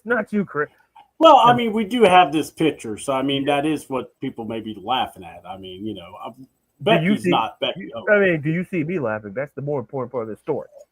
That's true. Like, if you guys think it's funny, great. Now, anyway, back to my point. To put a button on. Becky on the mic is a masterclass. And I say that word a lot. Becky Lynch admitting that she's Becky is more self-aware than, right. That's the point, Craig. She took the power out of the words. Because when people were throwing around Becky Hogan as some sort of negative connotation toward how she's booked, you know what she said? If you think I'm that, she didn't directly say it, but you could feel. That's what she said. Selfish. If I'm all of these things, fine. But let me tell people, and I'll say it once on this show. Here's why I never understood why the Becky Hogan thing existed. Because I want someone to tell me who has put, and I tell people, be objective, who has put more over than Becky Lynch has. So I want people to name one person that Terry nasty ass American beer guy Balea has put over in his career. And more specifically, when he was at WCW, he had creative control. And once again, I reiterate the question: how many people did he put over? Because, that's right, brother. Because, Chris, I said that earlier on the show. I know you were late, Chris. I said that earlier on the show. That Becky's put over Lyra. She's put over Tiffany Stratton. She's put over Liv Morgan. She went down to NXT to put talent over. Right. And that's the problem. That was and that's when people say Becky Hogan, I say, first of all, does Becky, I feel, have a say in her stuff? Yes. But at the end of the day, she doesn't have the creative control like Hogan did.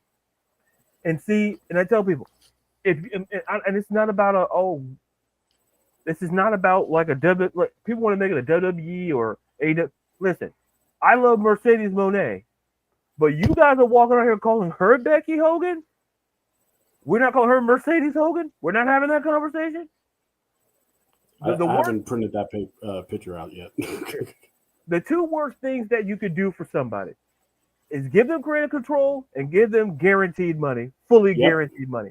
Yep. Never works. Doesn't. Never works. Because why? You give the power to them whether they want to show up and whether they want to do. It never works. Nope. And I'm gonna say this before I wrap it up.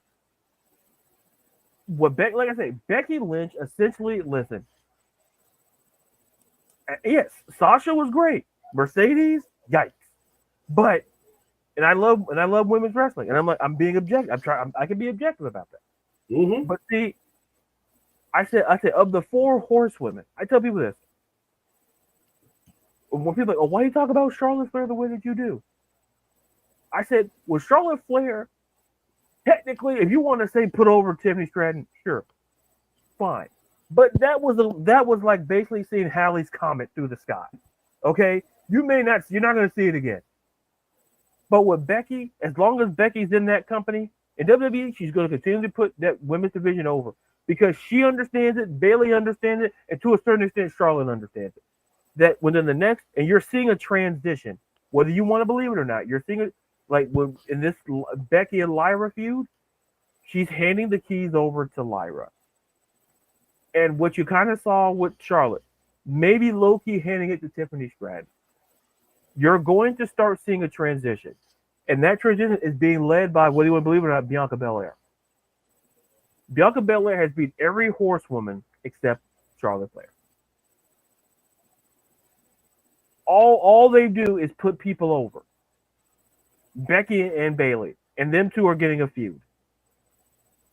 So what she did on that microphone, let me tell you something.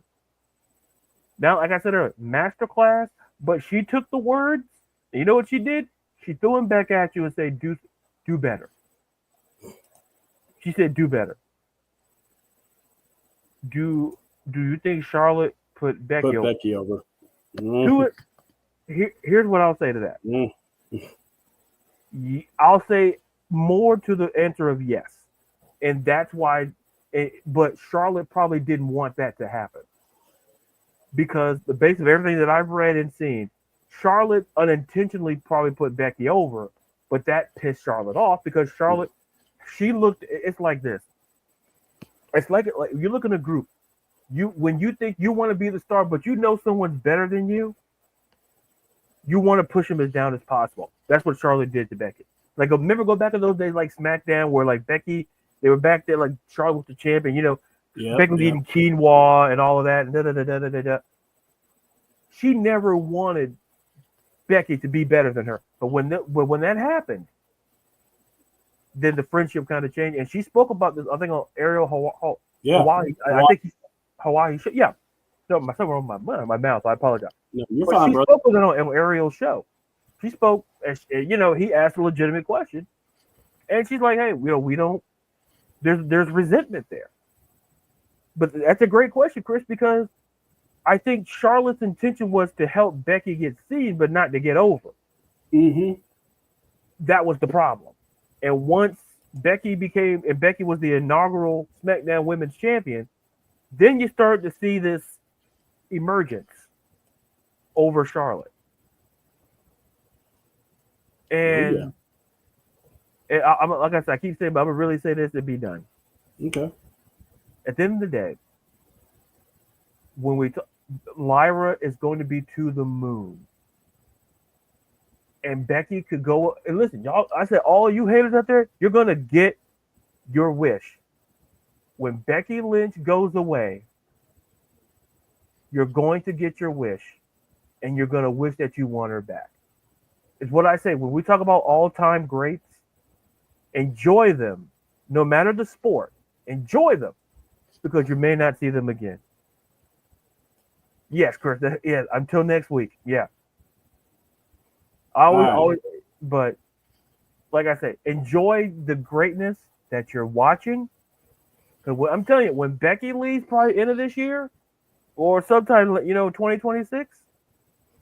Because she's good making that transition to Hollywood because she has that personality and she has the work ethic and the charisma for it. I don't want to hear it. Yep.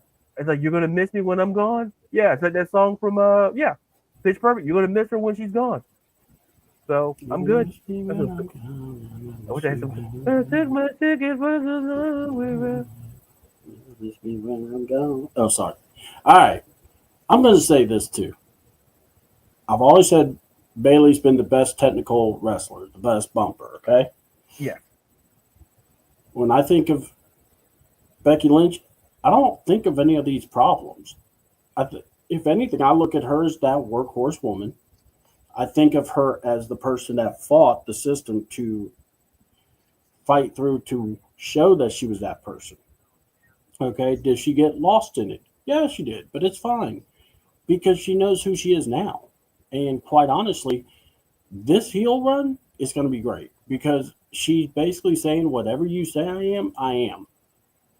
So I don't care about. I think the one person when I think that could be used as Hogan is Mercedes, not Becky. Just on the simple fact that the husband, workhorse also, but not just that. But look at the work she did in NXT. That does not go unnoticed.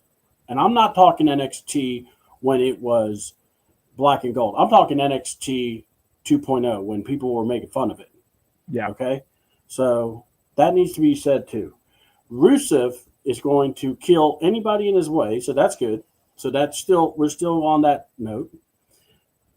So the main event was Roxanne and also our girl Julia. And then not just that, but we also got to see Io. Love the new backdrop, by the way, with Io. Love the screen and everything. It looks really cool. It looks so her. And then, look, I am tired. I feel like I'm in your place, Ladarius, when it comes to Rhea Ripley. Because I feel like where people crap on Becky, they've been crapping on Rhea. This woman just did a tour to Australia, her home country. She gets to stay a little longer. That's fine. She should. How many times do you think she gets to stay home? Or be at her home country to see her family?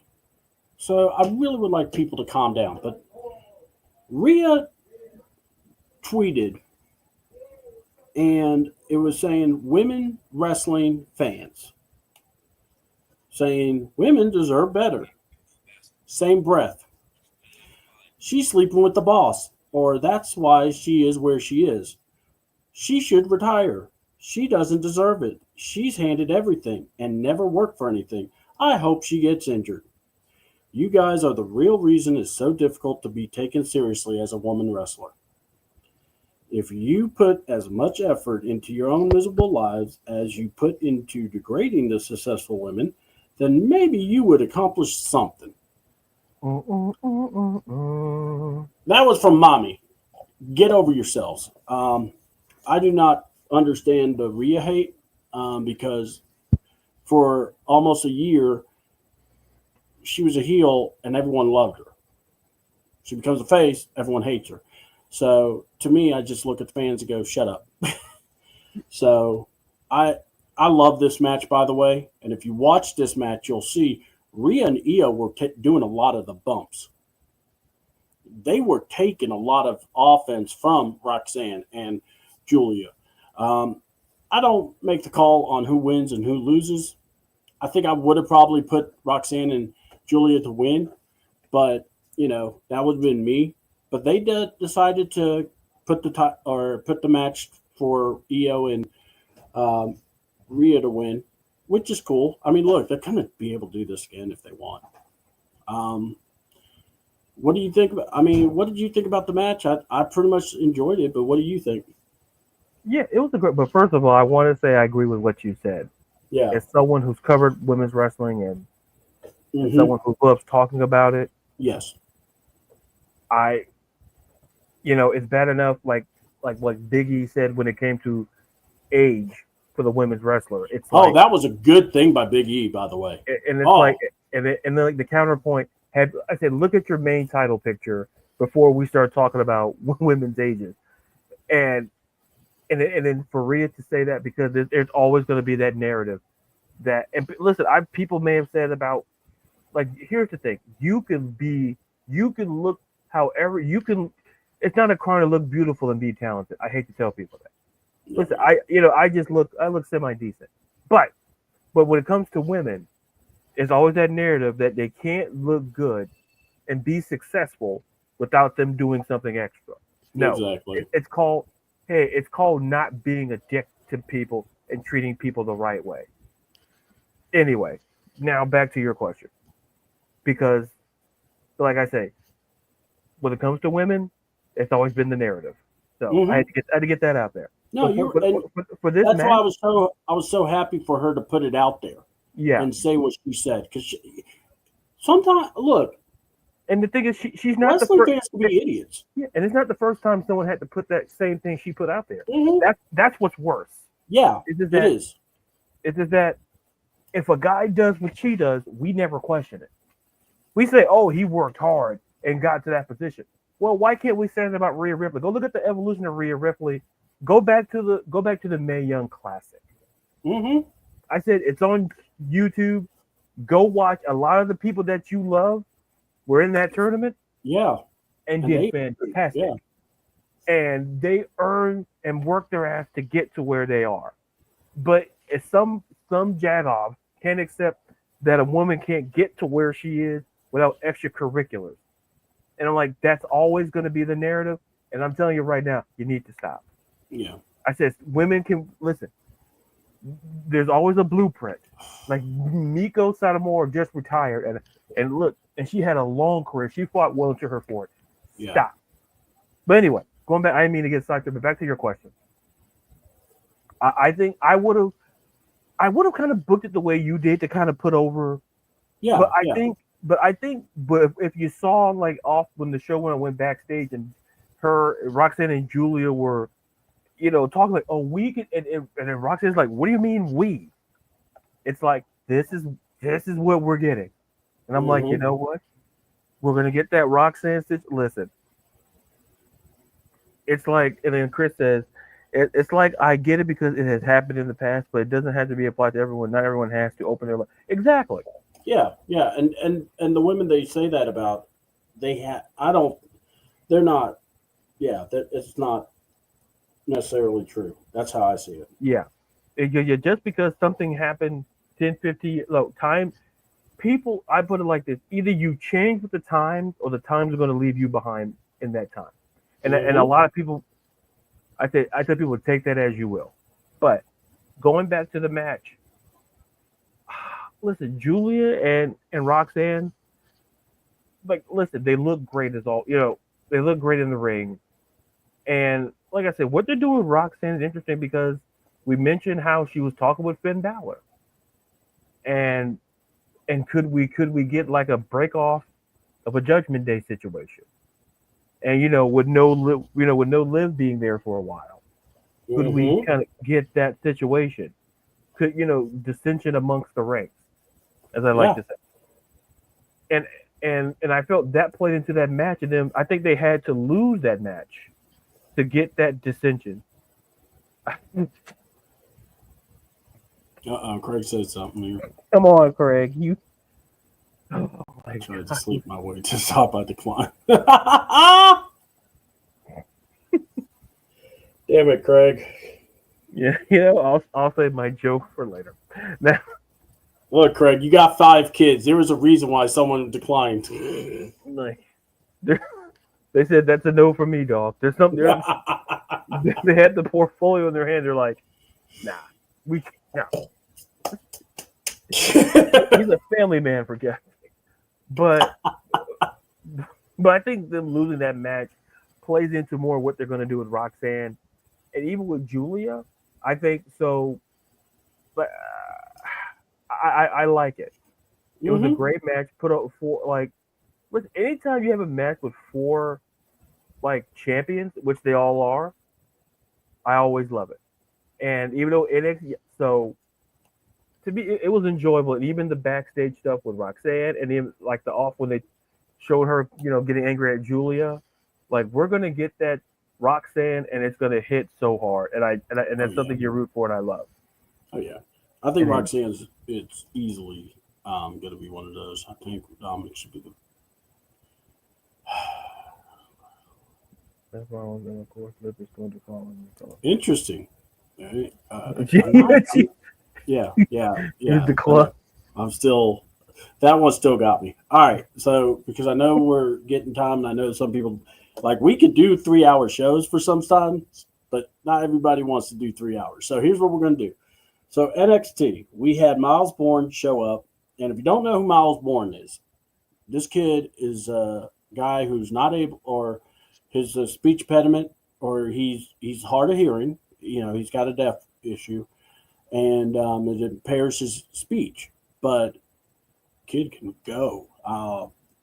If we did a Hallmark movie of Randy Orton, that would be the character. He would play Randy. Let's just put it that way. His power slams look so much like Randy. It's just crazy. And the dropkick. But yeah, Ethan Page challenged him. They decided to put the number one contenders match, but Oba Femi was still supposed to go against the man, Charlie Dempsey. William Regal's son, first of all, Charlie Dempsey, man knows how to work. He really does. That was a better match than I expected, and I love Oba, so I don't have a problem with Oba, but it was a good match to see how they both would work together. We're gonna go into D'Angelo because that one needs a little more time to go into. But Miles does beat Ethan Page by a dropkick, of all things, by the way. I was very surprised by that. We had Thea Hale beating Tatum Paxley, which by disqualification. Thank God they did it. See, sometimes, when you have all these releases, you don't see how it impacts. We got to see Tatum lose her mind because her friend's all gone. Yeah. And that was freaking crazy. I loved how it happened. Then they played the Javon Evans, or if they play Super Sean Legacy. If you have not watched any of that, if you have not watched Evolve, check out some of Sean Legacy's stuff. He is really good. Can't stress it enough. But so Javon Evans is watching it on his phone. Adante, of all people, trying to tell him how to upstage a guy. But then Ricky Saints, comes in and says, let's make that all work. And the winner may get a match at me. And I'm down for this. So even though I love Javon Evans, I'm also going to love my guy, Sean Legacy. And I'm sorry, Adonis, you taking the fall. I don't care because these guys ain't taking the fall. Tag team match, your girl, JC Jane, Miss Fallon. Y'all are having some issues, I've noticed. But it's okay because, Jordan Grace and La Primera, and I want to say La Primera, thank you. That outfit was amazing. Booker T wants to say thank you. He was going to stand up, but he couldn't for some reason. Let's just leave that there. Would you believe why he couldn't? Now, that was a very eye-popping outfit. Let's just put it that way. I just say she's the most natural lucha libre wrestler I've ever seen in the ring. She knows how to jump on the ropes, and I've never seen someone so comfortable. Even when, like that move where Tiffany actually jarred her with the rope, she still looked comfortable. Yeah. I've always seen luchas or some people just flop over. She just still was standing there, and I'm going, this woman is Spider-Woman. She really is. When they do movies, she needs to do them because she's going to be amazing in it. But all right, let's go into it. Favorite parts of it, we know about Trick and the Hollywood Trick and Joe Henry signing the contract. That still kills me when he says it out loud. It's almost like someone goes, did you just say that really out loud in front of everyone? Yeah, I'm a Hollywood Trick. You don't say. Booker T on commentary, the new Jerry Lawler for this generation. All I can say is ah, ah, ah, ah, ah. I mean, to be fair, they're both kings. So, Yeah. Hey, maybe it's a king thing. You could do that when you're a king. But maybe you can't do things when you're a Don. So, Ladarius? like math. Yeah, because math is kind of hard, but And going to the safe house that's supposed to be called a safe house for a reason. Because we're not supposed to see the safe house. so yeah, go ahead, Ladarius. I'll let you go for this one. So now here's the thing. Okay, now the whole thing. Okay, he took an L in a match. Yeah, First of all, and then of course. he's gonna run to his fancy car, which is not really And kidnap somebody correct with a camera. Like a lot of crimes going on here. And then you take him to the safe house. Yeah, he said the safe house. The house that you're supposed to be safe at. That no one's supposed to know that it's a safe house. And then all of a sudden Stack shows up and beats the crap. Like good, because Stax knows D'Angelo's playbook. That he knew he was going to show up to the safe house that's supposed to be safe and beat the bejesus out of him. And I'm like, y'all got me out here saying, oh, you should root for Tony. No, I'm rooting for Stax. I told you weeks ago. I'm pulling for Stax. Because, listen, imagine when you work for someone and you're taking the initiative, which is always seen as a positive in any workplace. But no, what does D'Angelo do? No, you want to get in his face. I handled this. You did a terrible job. Basically, it was Cristofino, Stax, and two extras from The Sopranos 20 years ago showing up in the NXT parking lot, the most dangerous place in the tri-state area of Florida, and to take on all four members of Deep State. Four. And then you show up. I guess there's a late. Oh, I guess Ace Hardware stays open late apparently, and so you ran in. You probably got a sandwich, and then you went to Ace, and then you drove with the crowbar into there, and then you want to start attacking people, and then all of a sudden, then you want to say, "Oh, I made a deal." Cool. So it's going to be four. Who's the fourth guy? What are you talking about? It's us against them. There's four of them. Four. Uno, dos, tres, cuatro. Cuatro. There's cuatro people. Four. Or cuatro. Un, deux, trois, quatre. There's cuatro people. In any language, it was four. And then people were like, oh, and then what he did instead, good. Stax got tired of Trump. He's second in command. He tried to take charge. And you didn't like that. So you didn't like being tagged in. It's like you were offended after Stax did the work. You were offended. You got tagged in, and good. And I saw the low blow happening. I wish you to do a little bit more like Paul Heyman, use his full bicep to get all of it, because that's what you deserve. If you're going to blow somebody, just put a lot of chutzpah in it. It's all you got to do. And then you fast forward to what we saw Tuesday.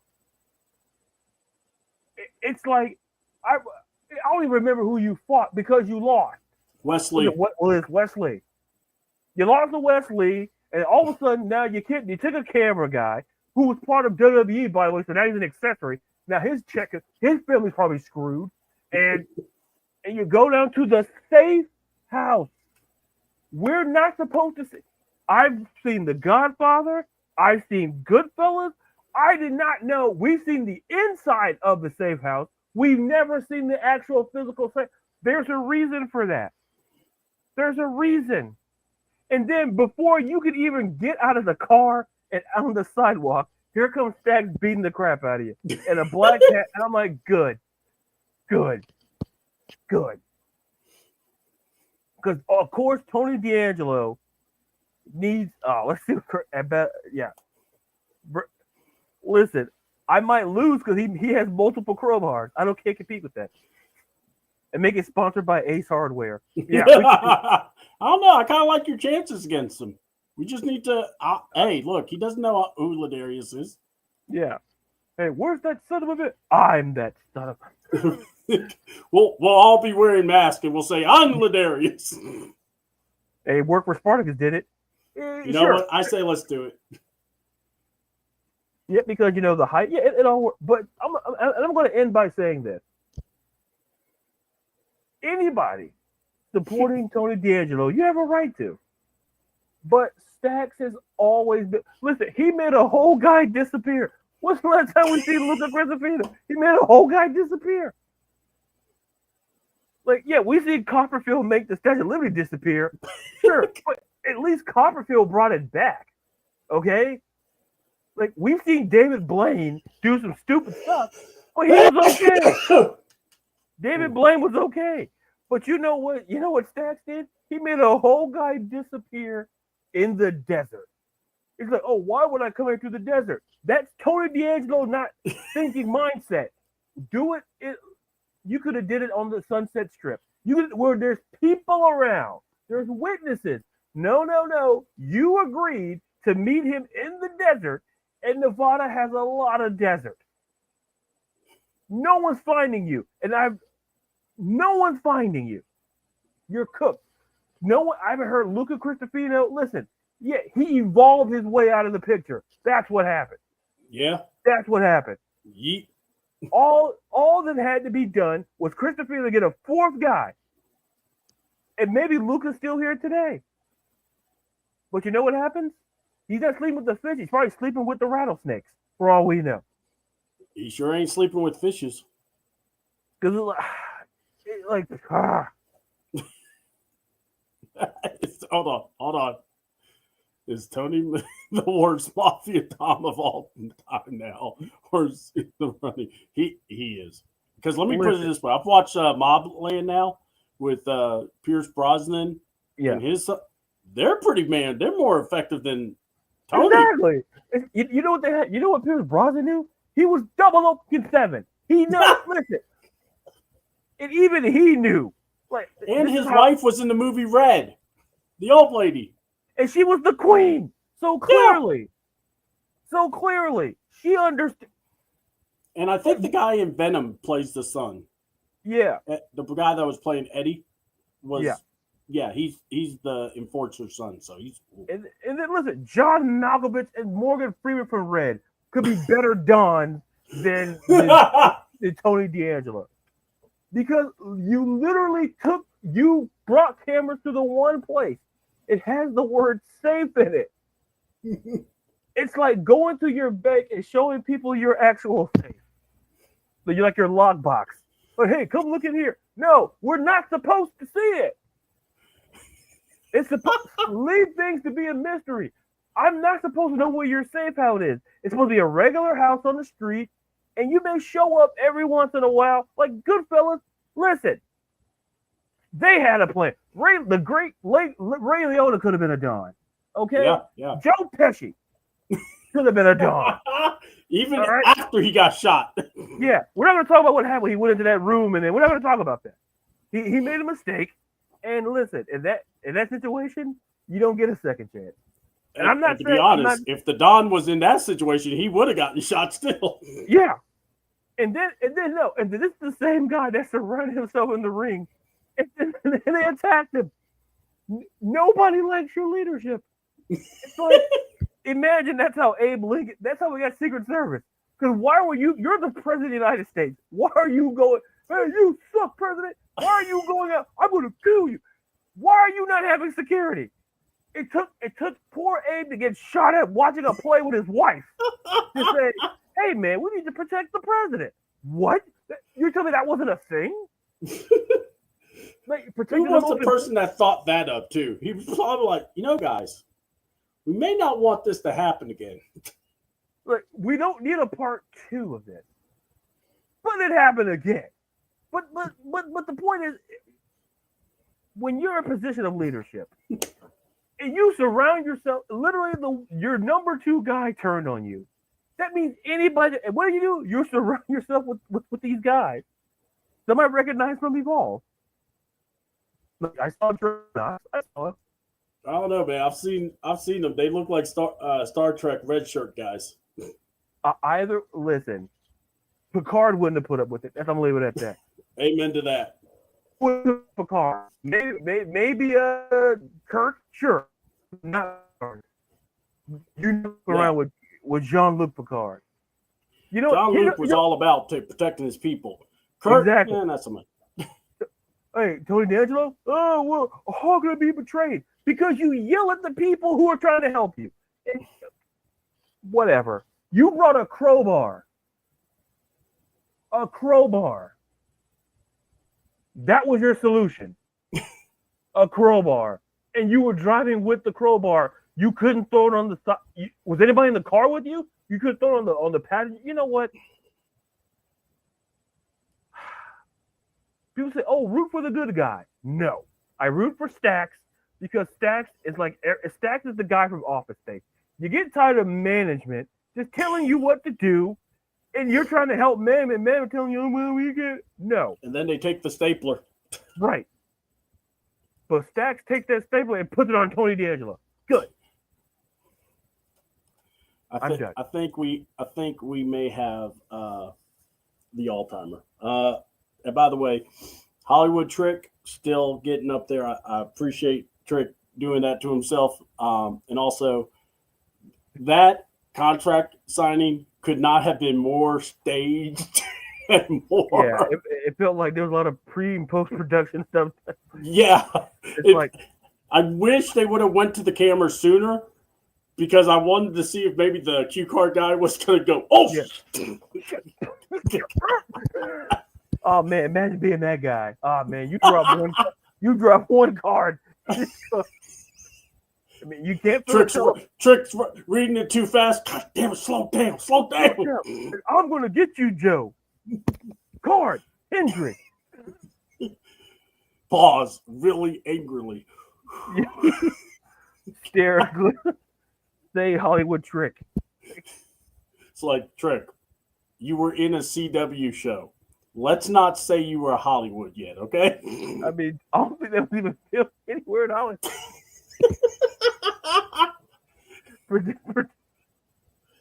Production value matters.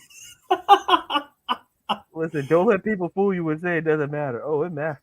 Look, we all know who are the real actors. That's Andre Chase and his tag team. Right. And then he got his school back. Like, come on. Hey, can we get That's another conversation for another day because I know you. Like, we're all okay with this. Like, we right? Like, what? I'm with you. I didn't know how he got it back because I was just like, okay, so wait a minute, he got it back? Like, did Rich Holly just look at him and go, "Here you go"? Yeah, I didn't want it. Now good. Yeah, no, listen, I got a condo on the beach. I don't need this. Yeah, I got things to do, so no problem. Hold on. He saw all the releases and was like, "Look, before anything happens to me, here you go." Like, I don't want no issues, so you can take it back. And he's like, "Oh, okay." Is this the right thing to do? Yeah. Yeah. Don't overthink it, pal. Just do it. Yeah. There you go. We're good. We don't even need a match. Don't worry about it. No worries. But no. Say less. Hold on. Rid puts his finger over Chase's lips. Don't do it. Just leave it be. Do it. There you go. What did Nike say? Just do it. Now I'm going to leave before your boys walk in and ask questions. So I want to take the side door, but remember what I said. Good. It's done. But you're still talking. You're too handsome to be talking. And then that top for Stephanie Backcourt, my God. Woman, salute. My Lord. I'm like, I'm watching it. She walked out. I'm like, whoa. I'm going to go get the CDouble. We're going to get the Yes. And then I heard Booker, and I'm like going, I so channel Booker right now. I mean, like, you see Vic Joseph? thought I heard Corey go, maybe there's a reason why Booker couldn't get up. I'm like, dang. He sure looked fine to me. He gets his pin. So oh, I love NXT. It at the moment, especially if I see the Dawn, I really enjoy it because I always go, man, I know Ladarius is going to go off on this because I'm watching and I'm just going, or it's like I'm watching the match. I'm like, all right, so Stax is going to interfere. Then I hear Stax and I'm going, wait a minute, what's going on? And then he's like, I'm over at the safe house. Didn't think I knew about that, did you? I'm like going, in my head, my first thought was, bro, did you seriously say go to the safe house and not think that he knows where that is? I know where the key is. I got it in my hand. Wait. Safe house. You see Tony D'Angelo trying to put his finger on the screen. Wait. Just be pretty. What? It's like, oh my God. Listen, folks, listen. Sometimes, like, listen.